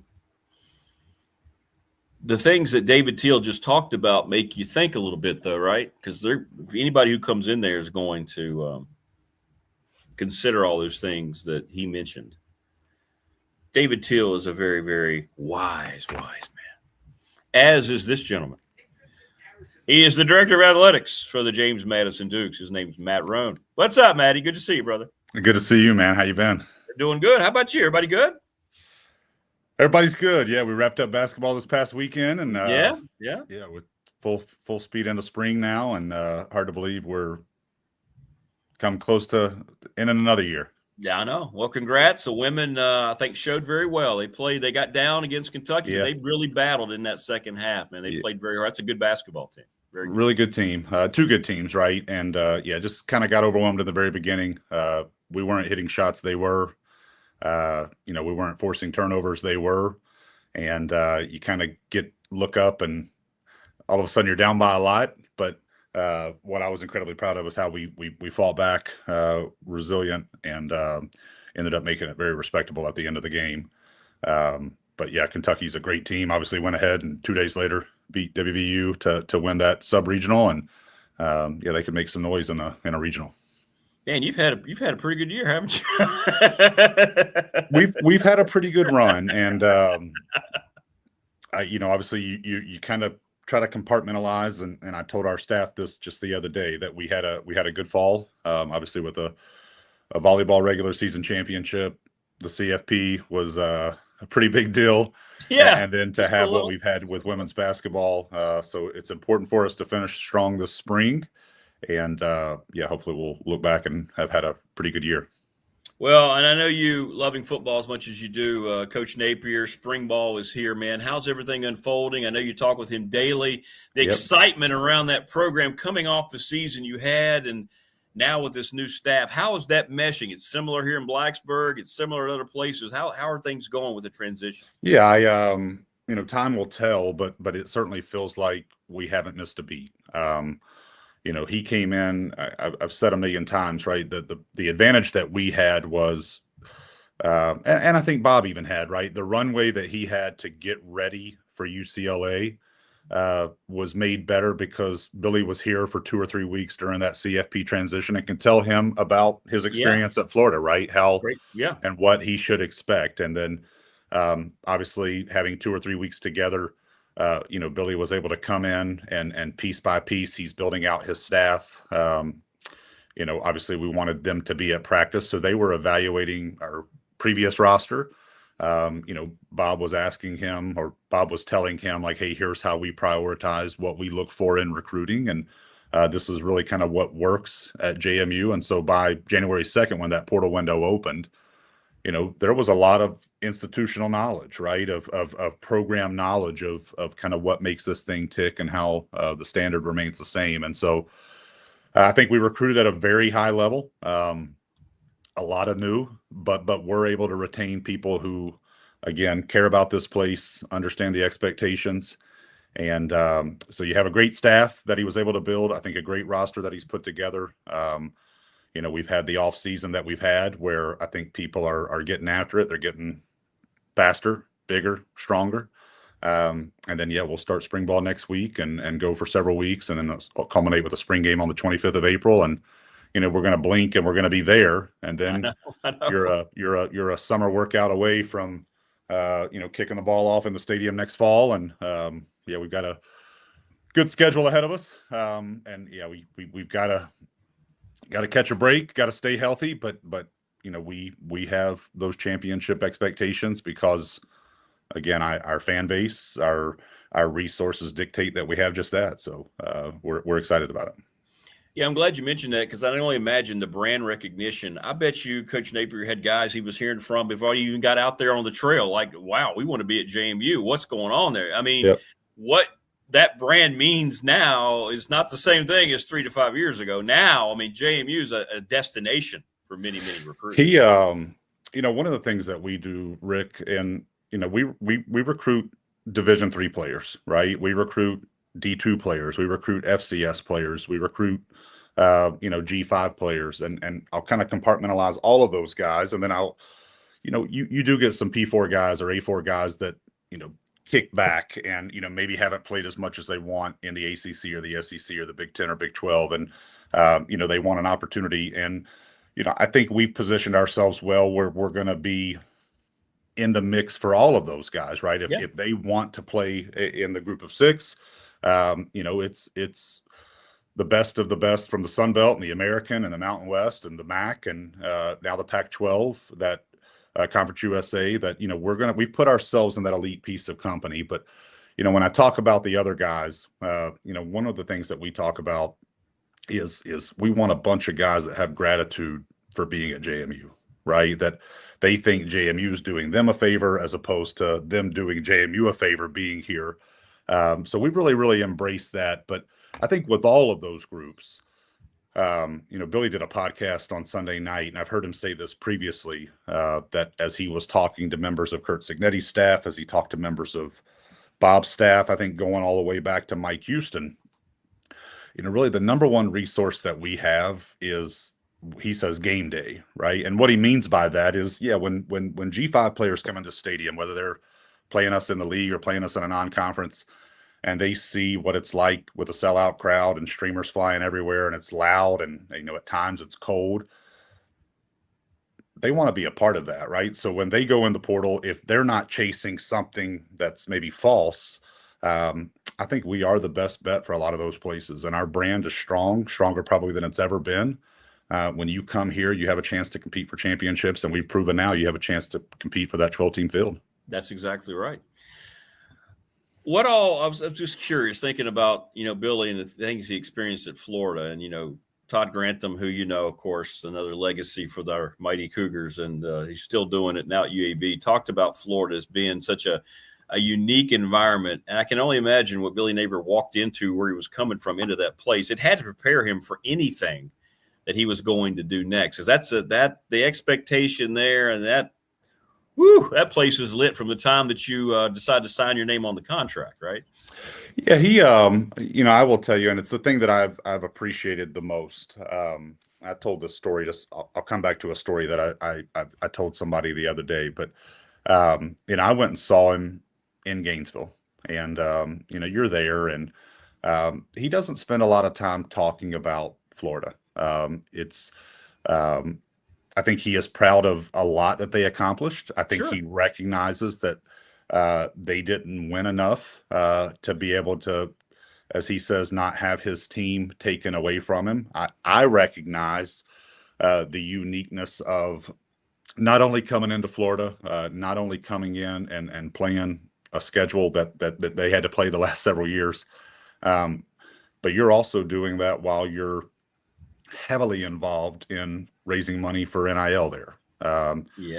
You're heavily involved in, almost single-handedly building a collective together with the group of donors, right? So you're building the plane as you're flying it in a lot of ways there. And when those things aren't in place, that's a challenge. When the ecosystem where those things aren't in place is changing, daily around you as well, there's a lot of reasons.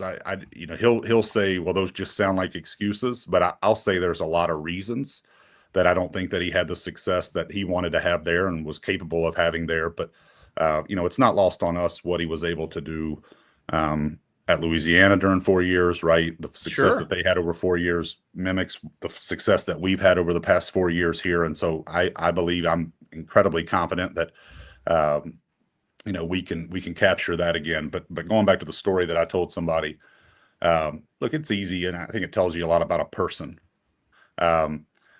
You get let go at Florida. Human nature, right, is to be a little bit bitter. The day that I see him and Allie in their home and their 3 kids are there, the kids are still wearing Florida football T-shirts, right? And so to me, that spoke to ownership, that spoke to maturity, that spoke to just the quality of person that he is, that he understands what was expected of him. He understands that Florida made a decision, and I think he is now understanding that he is a good coach, that we saw that potential in him, and I think he's happy. We're happy that he's here, that the road led here. Yeah, and I love that too, because a lot of times you get this perception, oh, he got fired there, that guy can't coach anymore. It has nothing to do with it. Most of the time it doesn't. Sometimes absolutely, maybe, but not in that situation. And I think he's got to have that drive back now, right? He's going to show everybody the kind of coach that he was. He just all of a sudden didn't become an unsuccessul coach. Let's not forget, Bill Belichick was once fired from the Cleveland Browns. That's exactly right. That's exactly right. And it happens from time to time.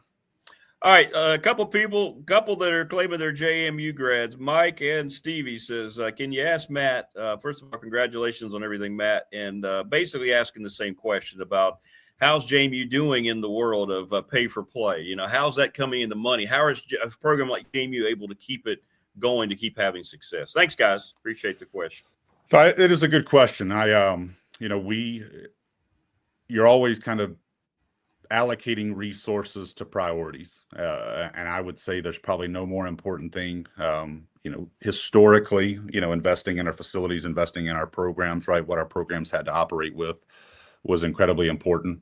Not that what I'm going to mention next wasn't important, but, we really tried to benchmark ourselves that if we were in the top half because of those other things, we were going to be successful. And I would argue that investing and recruiting and retaining great coaches, great staff, and now great student athletes, right? That is the new facility, right? That is the new thing that you have to make sure that you are at the top of the league to give yourself the best chance to be successful. And so we've understood that priority. And so we've allocated resources accordingly. Where those resources come from, it's on us, right? And again, I talk about that's why our game day environment is our number one resource. Is when people are buying tickets, when people are giving, when our businesses want to partner with us, that's let us commit those self-generated revenues that continue to grow at a pretty rapid pace to our people. And if we've got good people, I learned this at Nichols a long time ago. Good people can overcome a lack of resources.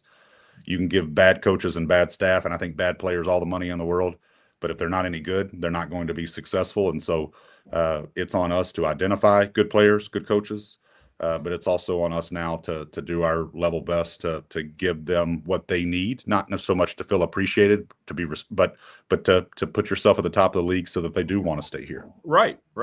Well, and the environment around there, so you've talked about it, like the people are just so dedicated to it, and I think that people feel that too when they communicate with your coaches, with your staff, yourself, right? They know that everybody's got the same vision, and that adds so much, man, when everybody's communicated with and you're on the same page. It's really cool. It does. Now, we're very, very fortunate here to have, I might have shared this on this podcast with you, before, but, everybody talks about alignment, but not everybody has alignment. And that's right. That's certainly true of me with our coaches, with our staff. That's me reporting to my president. But we're fortunate here to have the board that we do. I don't know if I've ever told this story, but our president shared with me that, the very first interview question that he got was, do you understand the importance of athletics to JMU? That's rare, right? That would be the thing that somebody would lead with. And by all accounts, his answer, I know it was yes, because he's proven that, right? That he's Right. helped give us the tools that we need to be successful, to do the things that we've talked about. Alignment is a word that's overused. It doesn't exist at all places, but it absolutely exists here. Mac is asking, hey, can you ask Matt, is a JMU UCLA series going to happen somewhere down the line? We have not talked specifically about that. Obviously, you talk in jest about it, but we got our fill going west with Oregon last year. We'll head west to San Diego State this year for a really pretty elite G6 to G6 matchup out there. But we might let a little time pass before Chesney's Bruins and Napier's Dukes take one another on. But for us, we really do, and I know that our fans can get frustrated sometimes when they, you look at our schedule this year, and I think it's a good schedule. It's Liberty, it's Wagner, it's San Diego State, and then we play UConn in the non-conference, 2 at home and 2 on the road. We ask anybody and everybody to play. I know. And we ask them to play here in a home and home. We ask for 2-for-1s. We ask for, heck, I've even asked for 3-for-1s before. We certainly ask for the opportunity to be bought occasionally, to go to their places and play, to try to improve our quality and strength of schedule. But it is a challenge to schedule. If we have opportunities and relationships that we can lean on that make those easier, i.e. UCLA, we might do that from time to time. There you go. So the door's open. That's right. Open. It's ajar. Battle the initials. That'd be great. That'd be a great game. That'd be cool. BC and BN, right? Yeah, I was gonna say, right? Why not? And then UCLA and JMU. You're right. Well, yeah, I think it'd be great. I think it'd be awesome. I think it'd be good. Do you have any communication with Coach Chesney at all? Or does he still check in from time to time, or is it just he's now focused? No, we do. We I had a long time ago, right? A mentor, kind of shared with me of, you can't really be friends with coaches because sometimes hard decisions are going to have to be made. And there's merit in that, right? I mean, there are professional boundaries that you probably have to set with coaches, but I will tell you, working with him was a treat. Great coach, great person, great family. The last couple weeks, my oldest daughter stayed the night at his house 2 weeks ago. My youngest daughter stayed the night at his house this past weekend. That's cool. He was in town, and the family is about to head out to LA. They're a few months behind him, but he and I stay in touch. He was actually here. I'll tell you a funny story. He called me about a month ago and said, "Hey, I'm in town. I might try to stop in and see you, just say hello." He said, "I actually have a field trip with his youngest daughter today. And the location of the field trip is the press box at Bridgeforth Stadium." So now Bob is a good guy, as good as they come.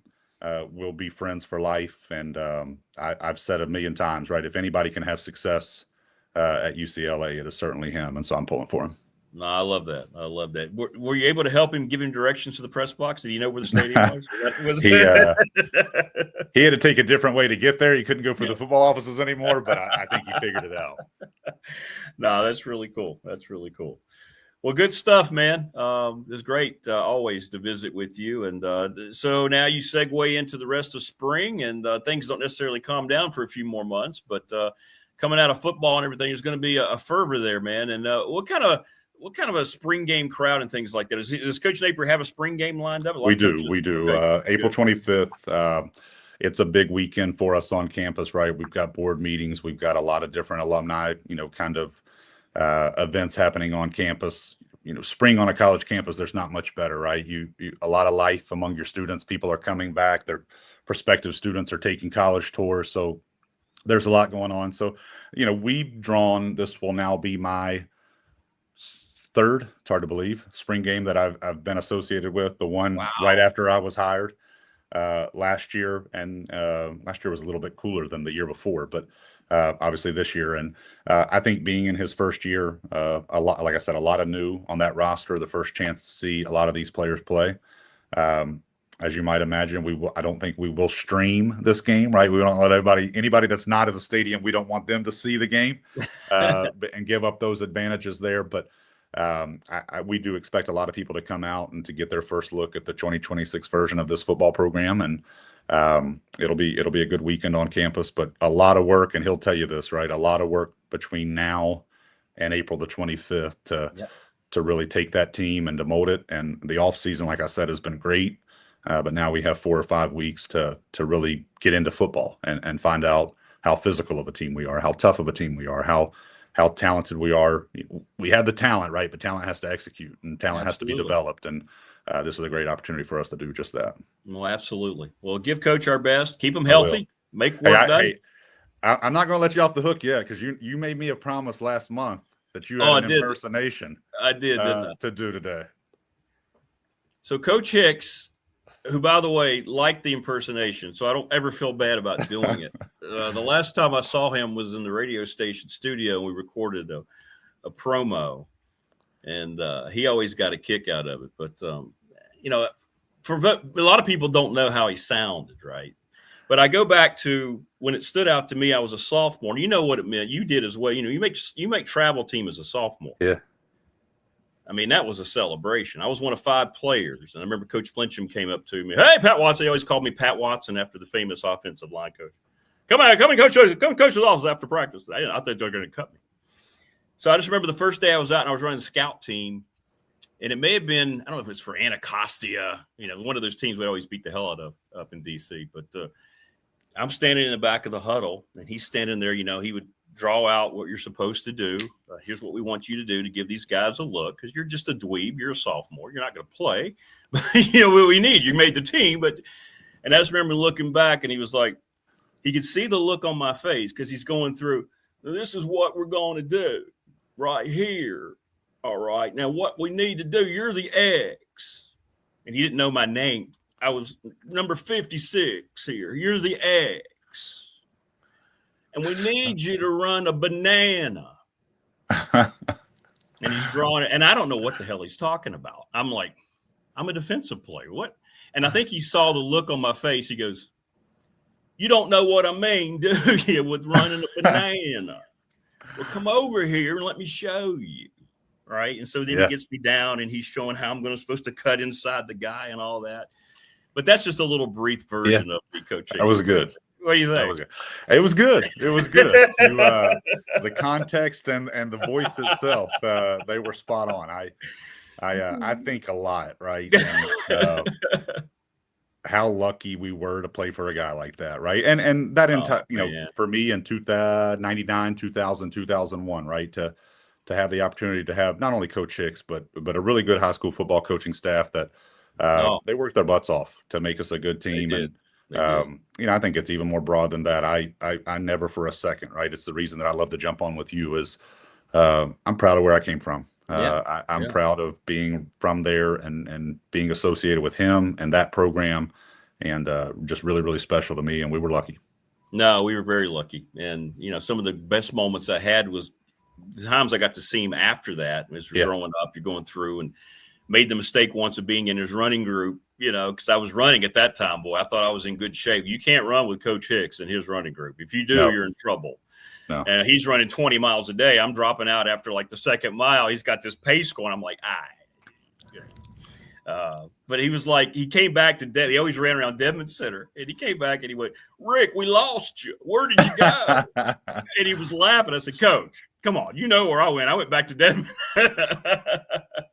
So, but anyway, great, man. Appreciate you as always. And keep it rolling. I know you will. And tell Coach Napier when spring's over, we'll get him on here, man. We'll get both of you on here. I think that'd be fun. We'll get on here one day. We're excited about him. But first, we got a lot to do this spring. Competitively, right? So baseball, softball, and obviously a very, very tough league in the Sun Belt, lacrosse, trying to defend their championship. We've got a lot happening here on campus that we want to finish strong with. We got a lot of planning and preparation to make, next fall even better than it was this past fall. But the joy is in the work. The joy is in the opportunity, and we're going to give it our best chance to keep this thing going. Yeah, you'll keep it rolling, brother. I have no doubt. I appreciate it. All right, man. We'll see you next month. month. Talk to you soon. See you, buddy. Thank you, man. Thanks, Matty. There you go. Matt Roan, Director of Athletics down at James Madison. Great stuff. Great stuff from him. All right. Thanks, everybody. Great stuff today, man. Kion Brown got us off to a great start. Damien Sordelett, Andy Bitter, Matt Roan. Just great insight. And I love that relationship. So you don't have to all of a sudden dislike your coach because he leaves. They're friends for life. I love to hear that. And that's the way it's supposed to be. Matt's doing a great job. Yeah, great guy. I always have people in chat go, "Man, that guy. I wish we had that guy here in Blacksburg." Yeah, Matt's doing a great job, and they're going to be good. I mean, Billy Napier's a really good coach. I mean, Florida's you've heard Todd Grant talk about it. He'll do a great job down there in Harrisonburg. Thanks, everybody. We have another loaded show tomorrow. We might be adjusting some of the schedule. We'll let you know. Just look for the billboard for the show later on, and we will, we'll get it done that way. Yeah, that was my Coach Hicks impersonation. Rick. I should have done when I got called for the late hit against William Fleming when I chased the quarterback. Yeah, I should have done that. That's what I'll do next time. I will. I'll do it better. All right, everybody. Enjoy the rest of your Wednesday, and we'll see you tomorrow. Remember, subscribe, like, and share the channel, and we'll talk to you on Thursday. Be good. Have a great rest.